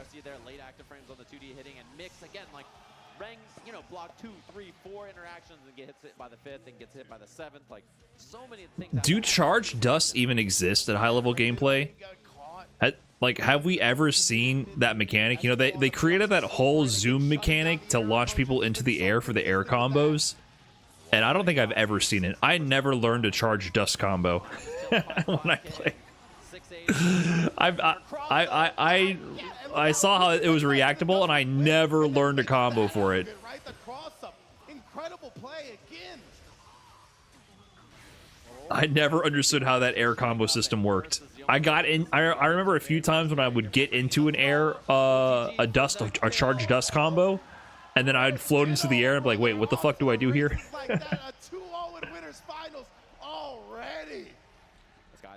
Red Ditto is cooking. Come on, Rang, what do you got?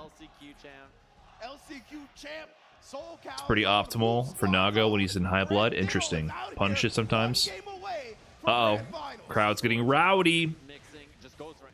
What do you got, Rang? Great challenge there from Rang. And a burst force off. She does not build burst fast. Wild Assault in. That burst is very pivotal. This round needs to last a while, otherwise it's going to get scary. 100% here. You know, Rang, this is where he's going to be his most dangerous. The Rekkas. Not afford to drop any more games. Back against the Oh, wall. whiff. And the punish from Red Ditto. Those 5K staggers against Goldlewis out of jump startup frames. Tab Dust pickup. In the mid-range, that's going to be easy peasy wall break on this.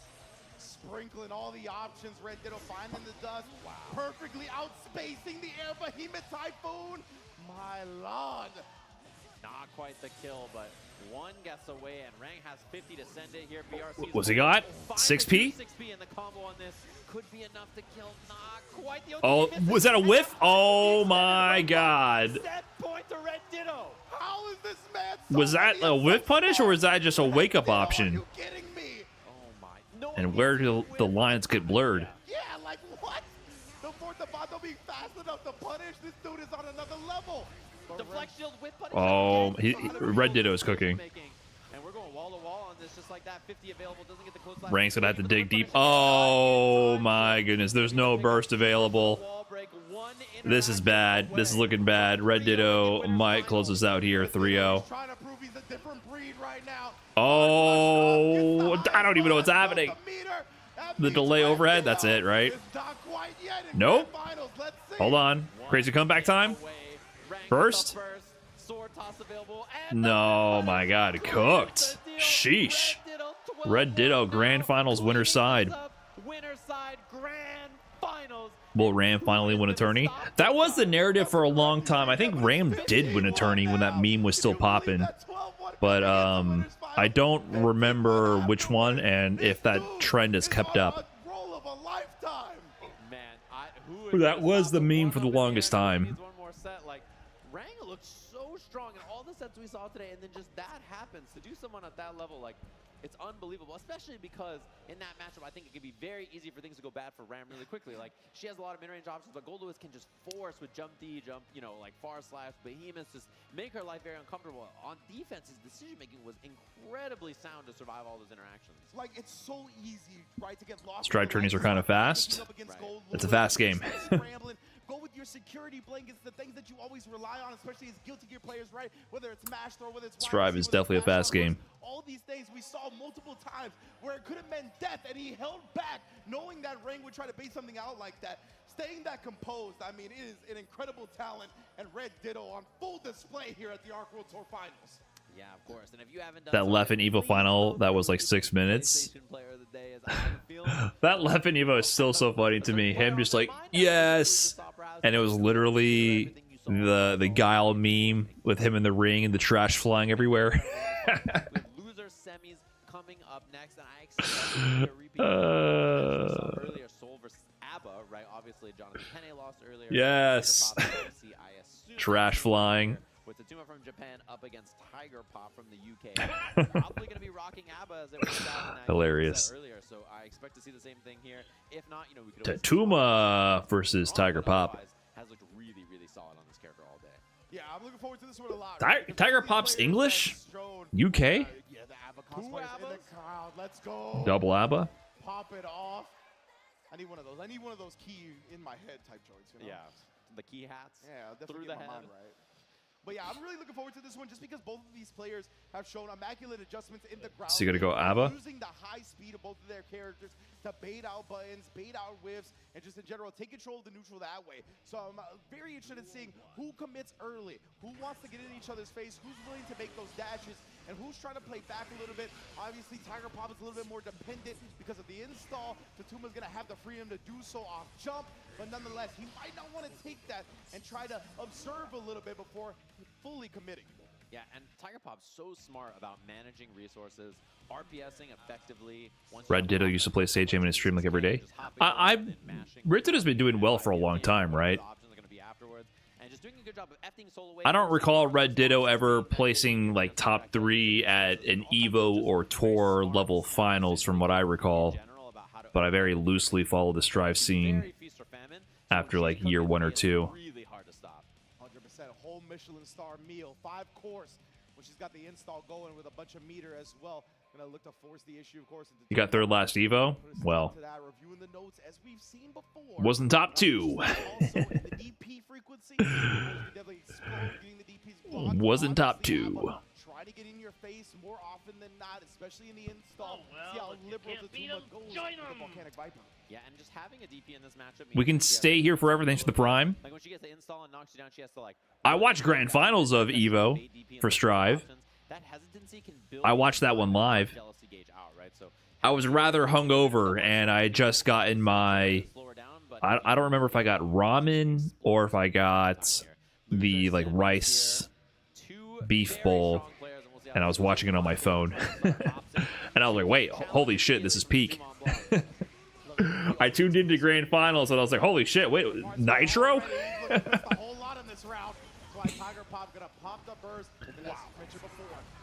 was like, what is Nitro doing here? And a soul?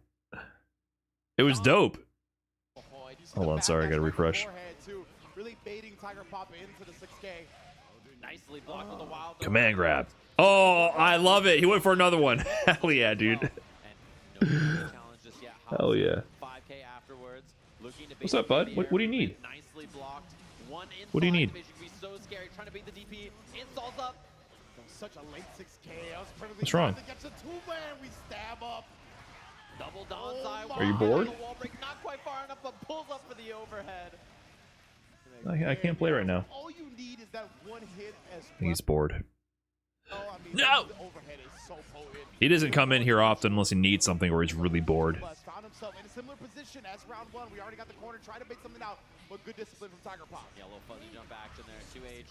Wild assault installs other side, and a bounce on that means full combo into wall break or not was the guess. Nicely blocked in the overhead. The YRC afterwards, and the super for Whoa. the wall break here. Whoa.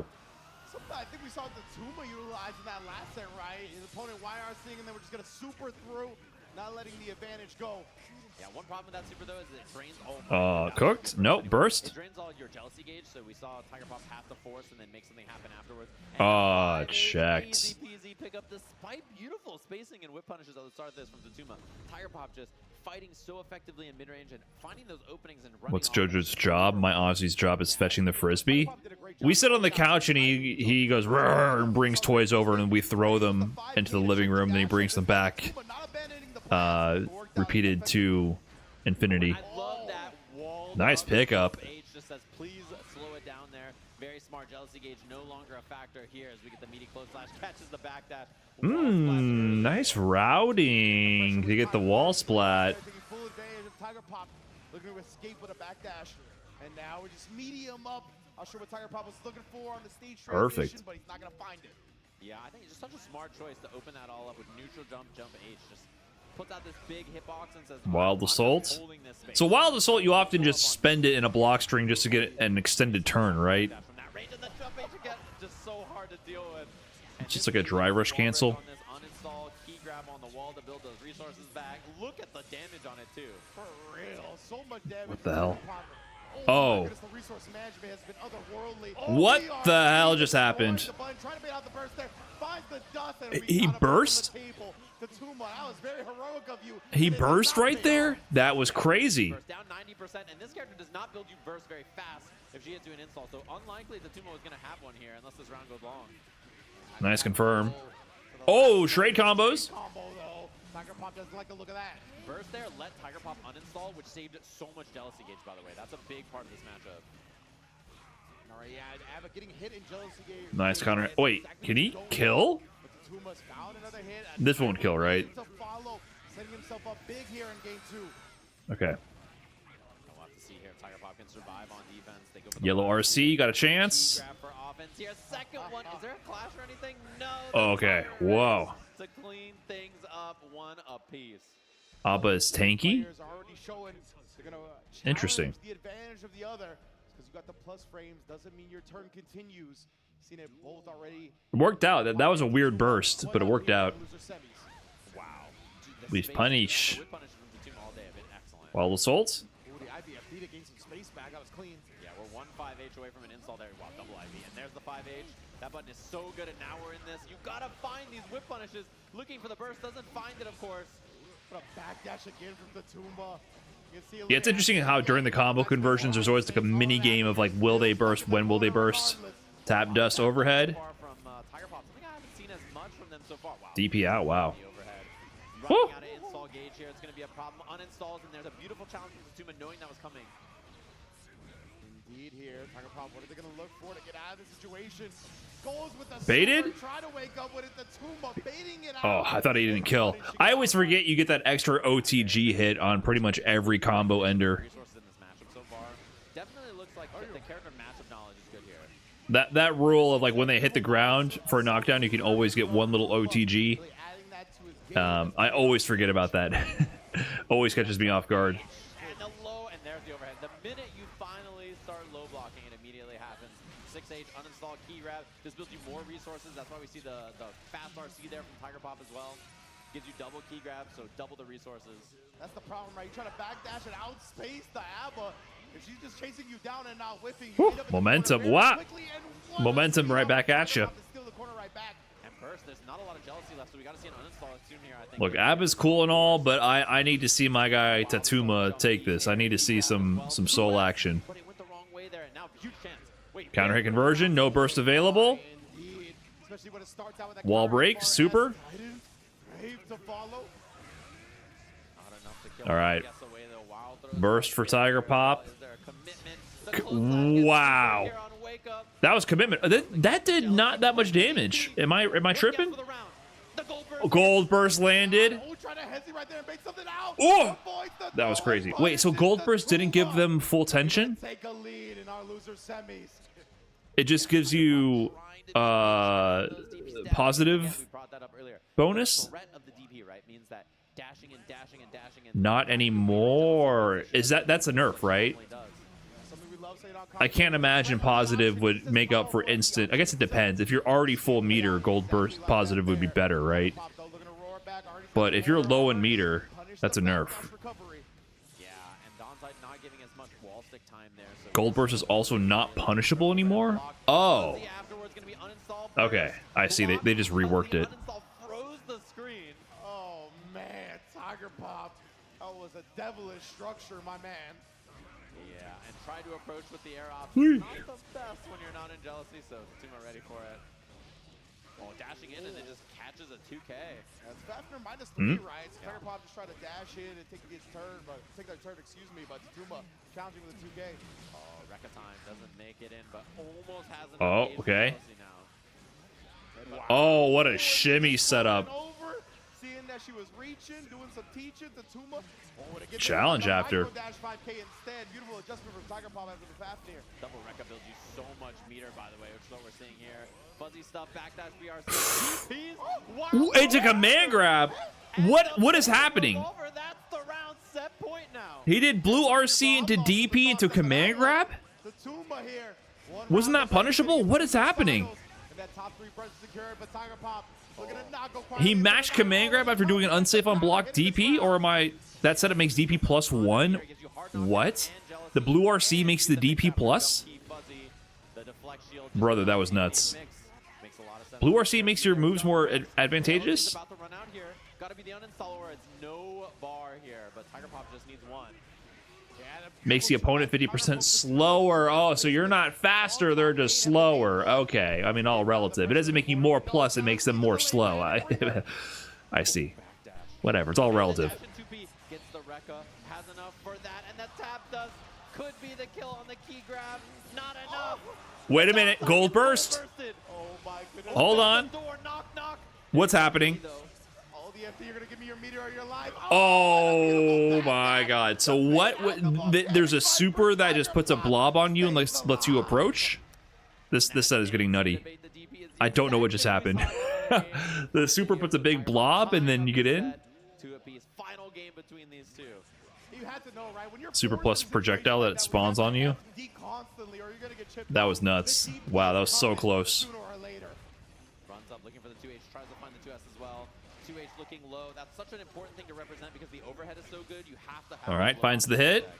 To the corner. 2S counter. Oh, what the? Fafnir wall bounces? Jump the after for the wall break. No resources here for What? I'm slowly remembering what I used to know about Guilty Gear and seeing the things that change. That's a new wall bounce, right? I did not know it. What the fuck? None of these have wall bounce until this moment that I've noticed. Yeah, immediate here. Very So clean hit Fafnir wall bounce is okay. key grab. I mean, overhead whiff, Donside launches. So they got rid of the guard crush. I remember Fafnir guard crush. Back, full jealousy. This could get ugly so fast here. Tuma, he might have been smelling victory, but oh! Tries to bait it. Nice block on the cross up there, knowing the jump. Oh, burst on the yellow RC. They want their turn. You're dead? Not enough tension to continue that. Tiger Pop really bet so much on that last sequence. Wait, found the counter hit. There's a burst available. Going all in here. Still has a big Oh, chance. they're gonna get the jealousy going. Oh, whiff! Oh my god, you're dead. Tatuma staying alive. This is getting nuts. Forward S, or excuse me, the S forward momentum, getting him out of the This is a corner good set. right there, allowing for the punish on the jump Abba's cool, I gotta admit, but I need some Tatuma to keep going. Plus building resources. I'm biased. Very brutal round start. start to get hit by Abba. She has so much to work with now. That's big control for Tiger Pop. Ideal spot to be in. Oh, this is an ABBA round. Goes for the fuzzy deflect shield there. Can get uninstall into pressure here into retro, You're dead. Wall break into uninstall into key grabber, whatever you want afterwards. And Tiger Pop just one hit away now. Dashing Donzai, dashing jump A. Final round. Final round. Semis here. That's why Tiger Pop right only needed a pixel For your Also stayed in the seasoned zone. life. Cashed that one out. Exactly what he did. You going back to Japan, Tatsuma? Or are you going to send Tiger Pop back to UK? Pick up to the wall. Okay. Burst isn't there. Oh, they got burst. Never mind. Oh, spend the burst, but... Oh, are you... Is that it? No way. The ping pong? Wall break? It's not going to kill. No way. Okay. And not going to have Oki on this one. Run up. PRC? Oh, but the uninstall happened. Plus frames on the wild assault. Wait. He went for dust after? Oh my god. Wake up DP. Okay. Big comeback was mounting right there. The DP ended it. So he did wild assault into tap dust and he blocked and punished it. Is that what happened? Now, I was trying to keep up. My eyes are slowly readjusting to Strive here. I'm starting to get my Strive eyes back a little bit, plus understanding the new mechanics. But there was a lot going on there. That was a good set. Yeah, Abba's pretty cool. Interesting. But let's go. My GOAT. Yeah, and that matchup, obviously, very explosive. There's a lot going on in that. The crowd cheering for Tiger Bob coming off the stage. Let's go. 4th place here. Very impressive stuff. And yeah, that matchup is just so scrappy, right? Like, it's really just these two characters are just... Is there a game Stadium doesn't cast for? He commentates. He doesn't... Does he really commentate Tekken anymore?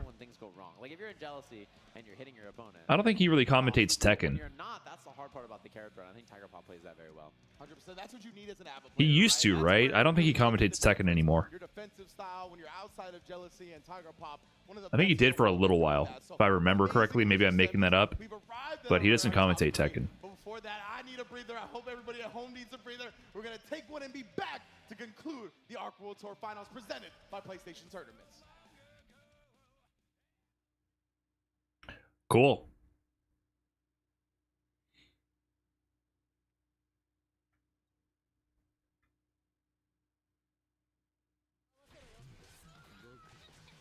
What's the difference between casting and commentating? About 30 years of fighting game culture and history.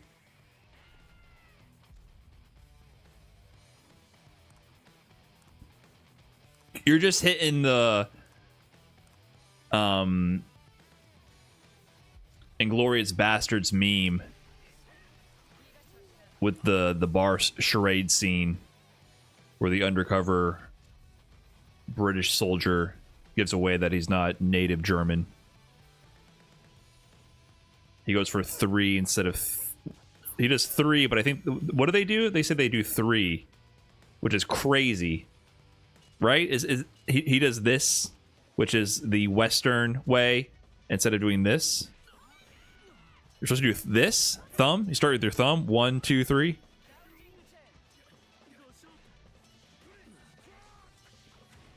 Right. When you say casting, it just marks you as being from like outside the fighting game community. Like you learned about esports and its components via a different community, like league or whatever.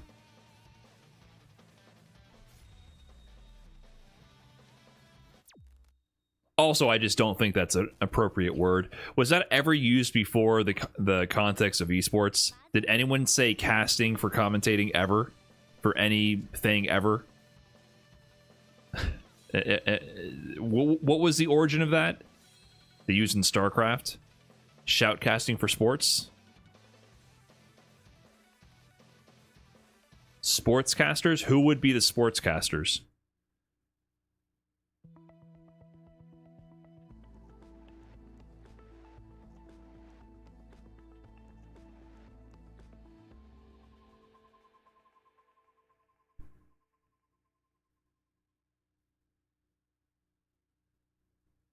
for radio. That wasn't every sports commentator, right? You wouldn't call them all. Was that for a specific subset of commentators? My name is Phantom. Threaten this town, and I'll show no mercy. Nobody refers to sports commentators as casters. They definitely don't say caster. I have heard sportscaster, but I don't know in what context. But I for sure feel like people call them commentators. The Assassin's Guild is dead. If you think I look like him, Maybe a play-by-play commentator on the radio. That makes sense.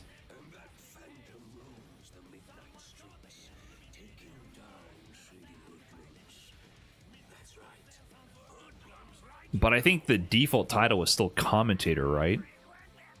Before TVs, it was casting. Yeah, maybe. I mean, if what you're telling me is true, that could make sense to me. The play-by-play guy on the radio. And Big Ben steps up to the plate. Base loaded. Straight fastball down the middle.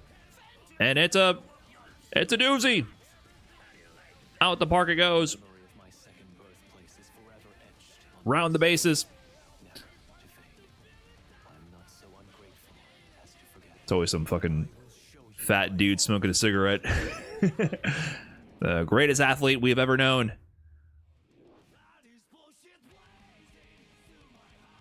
Finishes his beer.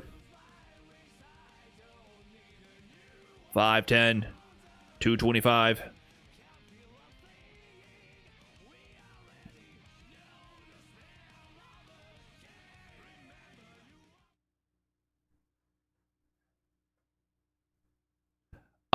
So here's the part of the stream. I think I am going to be rating the main stream in 10 minutes. Is that the plan? Trying to figure this out here. So I will be rating the main stream. This is kind of how they do these things. Which, if you've seen these streams, I've done these for a couple years now. What they like to do is there's a bunch of people right now who are doing these partnered broadcasts, partnered casting streams for the Arc World Tour, and they basically build the Spirit Bomb to raid the main stream at around 10:30 my time, 8:30 PST. So they might be stalling right now for Losers Finals. I don't know if we're going to catch Losers Finals on stream or not. We'll have to see. But, you know, they got a bunch of people streaming. Oh, what the hell? Seaside Kuno has 19.4K. Oh, they did the partnered stream with Arc System Works. Interesting. Oh, that boosted their viewership. Oh, is that how that works? Are they like streaming together? So coming up, looks like we're going to have the top 8 losers final. So this will be losers final. I maybe could have been a part of that. Wins this will have the opportunity to potentially if that's what I understand it to be. Yeah. I didn't really understand what they were talking about in the email. Interesting. But you see how all these different people are streaming? Hashtag ad. For Max, Iron Mouse, hashtag ad. Giga, hashtag ad. Nico Larn.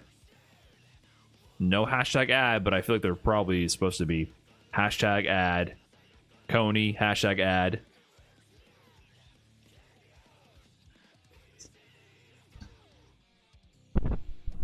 $50K, damn it works for the category. I mean, that's just how you get it done, man. Yeah. Do I got to make another video about it? I'm telling you, ArcSys likes to do these campaigns to help get people's eyes on their esports initiatives.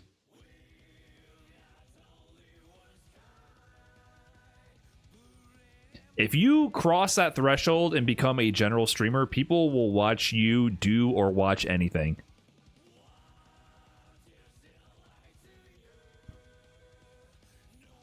And other brands recognize that, and they pay for that influence. Welcome back, everybody, to the Arc World Tour Finals presented by PlayStation Tournaments, and man, it has been a hell of a show, starting the top of the morning with Under Night, following it with the Grand Blue Fantasy Versus, and now finally we've arrived at Losers Finals of Guilty Gear Strive. Myself, Ridge, along with Sajam, it's been a great one so far. Yeah, tons of great matches all day long. I've been watching. Oh, so maybe we can catch losers finals. Excited to see the last 2 sets of the tournament that we're going to be having so far. Yeah, in 9 minutes, I'm supposed to send you guys over to the mainstream.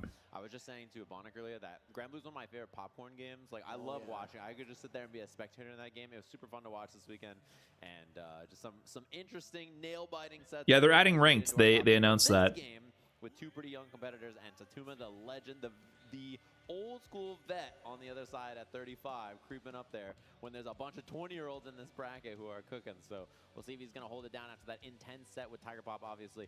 Rang off that loss to Red Ditto. And, you know, to his credit, I think he's played great all day, but Ditto has looked kind of unworldly in every single set that we've seen so far. 100%, and we're going to get to Ditto in a little while. Of course, already at the Grand Finals winner's side, but we got to see who his opponent is going to be. Now, both of these players, Let's go, Tatuma. I'm sorry, Ring. I'm sorry. Ring had a tremendous showing and extremely tough Soul match bias. out of assets. The soul diff is too much. But still, even I need after that, it. able to take down winner semis very convincingly. Ran into Ditto and it looked different. We can change. He's gonna have a chance I can't change the contract I signed. So, sorry. After this set, I'm for sure sending you guys over to the mainstream. very much tailored specifically against the character. It's only a first of 3, so this should last like, what, 3 minutes? But he's been having a different level of success with it so far. I really don't think it's beating Gold Lewis. Really? Gold Lewis cooks some soul?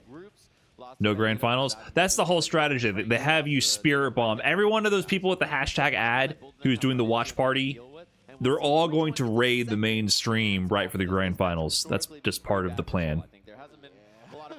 That's just how it works. O'Brien joined the Rang train. I'd be happy for the guy. I wish him all the success in the world, but I'm sorry. My heart is with Soul Bad Guy. The mid-range is very favorable for him as well. I think Goldo is Far Slash and Jump D and 2K and 5K all really tough to deal with. Absolutely, yeah. Tatuma There's not a lot of Gold Lewises and good Gold Lewises in Japan. Interesting. It's weird how Strive feels like such a much more international game compared to even like Street Fighter. Unfortunate that the close line hit airborne there and didn't quite get the scoop backwards, but Jump Age rising all the way to the corner here. Vortex confirm and not trying to see it. There's no security for drone either. Nice whiff punish. And again, already showing off, right? That's exactly what we're looking for from Tatuma. That makes me laugh every time. Big options, even the Behemoth Typhoons, and his reactions have been so good to get in and punish in time. And the rising Jump Age is proven. Did he bait it? So far, baited out the super. What's the punish? Yeah, just a lot of these interactions so far. Tatuma's been Bagoosh. He's like, all right, I'll chill on some Jump Age. I'll chill on some whip punishes. I'm blocking some supers. Like, willing to play passive, which I think is the way you have to play the matchup generally, right? So I like the decision so far. Wild Assault in. Pressure mounting. Whip punishes and openings. Yeah, it's just so This is huge. Is he going to spend the super? Yep. Got burst back. Tremendous start for Tatuma, and he switched up in the second round, right? Really pushing the advantage. Goes low. Oh, low again. Good defense. I saw a little bit of an eye roll from Rang on the wall break. I think he's like, all right, I'll slow it down a bit and trying to be a little bit more passive. BRC missed the Behemoth there and got the 2H. You can't get caught looking past your opponent, right? If you're Rang, obviously you want the run back with Red Ditto. He's the one that defeated you in winners finals, but Tatuma is the opponent in front Gold of you now. burst. Oh, nice anti-air. Pressure on the drone, waits to see if there's a DP, nothing comes out. Do strivers say anti-air or do they just say 6P? Safe jump, gets a 2H into the Behemoth. YRC trying to catch him throw teching right there with a dash up. Autosonic again to force the issue. They just say 6P? Speaking of which, dash up. What if you anti-aired with something that wasn't a 6P? Would people say nice anti-air? After that as well, so pretty safe given that the gravity on the jump D. But if it's specifically a 6P, you would say that was a good 6P. You would always specify the 6P if it was a 6P. Then they say nice air throw. It's either 6P or air throw.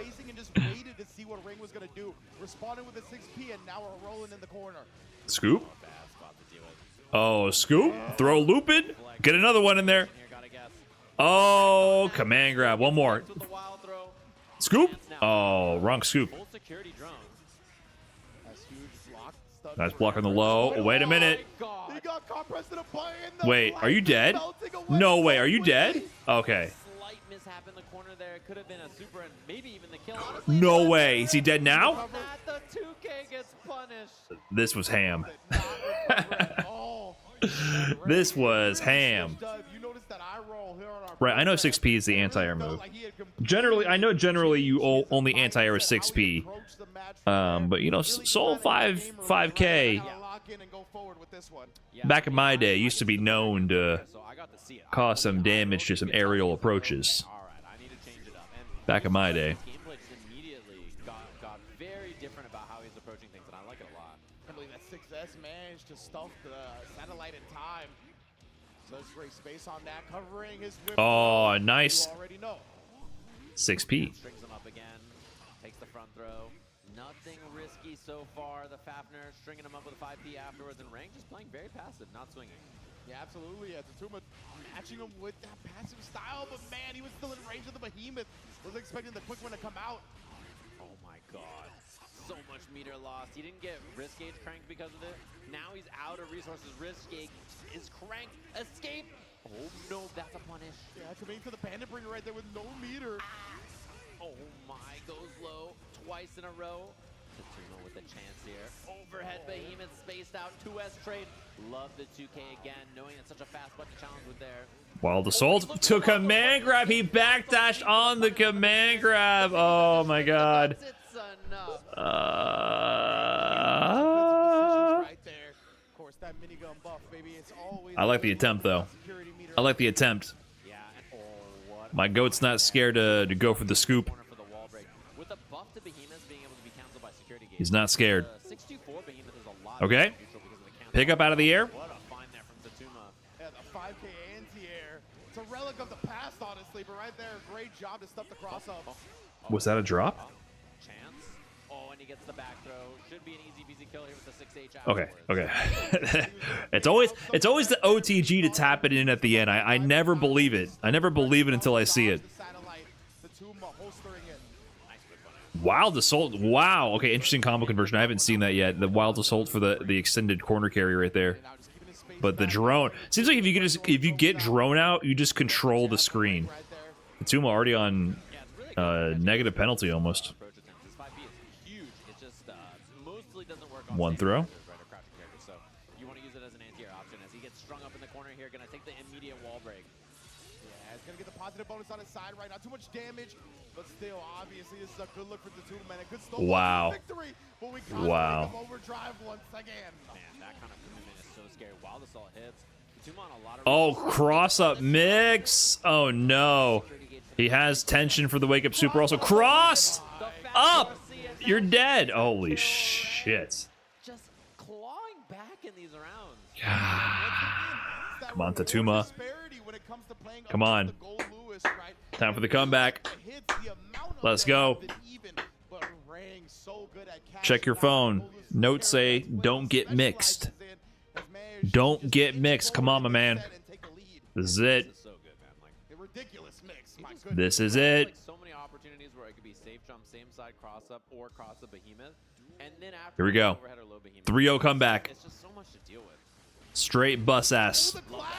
Tatuma tried to do something after, just get stumped by the Behemoth cancel. Nice. That is like an Okay. ancient, Behemoth technique. The 2-6 Early Behemoth burst. This here. doesn't make me feel confident. Flash cancel air DP, both ready for it though. So, wow, snuck into Okay, the wait. corner. No. Ready, but Ray shut No. down all these DP attempts. This is not looking good. Oh my god. That round did not inspire confidence at all. The Behemoth It did the opposite, I would say. too nicely done, and Bad start. round starter gonna be a tough Oh one. my god, good block. That was ambiguous as hell. Tatuma blocks correctly and makes it over. This is bad. Very, very Rang bad. is One beating blocked the interaction brakes on off DP or something of could be Tatuma right now. Oh, sick IBFD on the cross. Good block on the overhead, but the fuzzy. The pressure's on. This is looking bad. Nice DP out. Get something going here. Don't whiff. Are you? You're dead. Is that it? Build the bar. That was 3-0, and that was a Rang beatdown. gets another try against Red Widow in our grand final. That was a beat down. Sheesh, my goat. Tatuma. Well played, my man.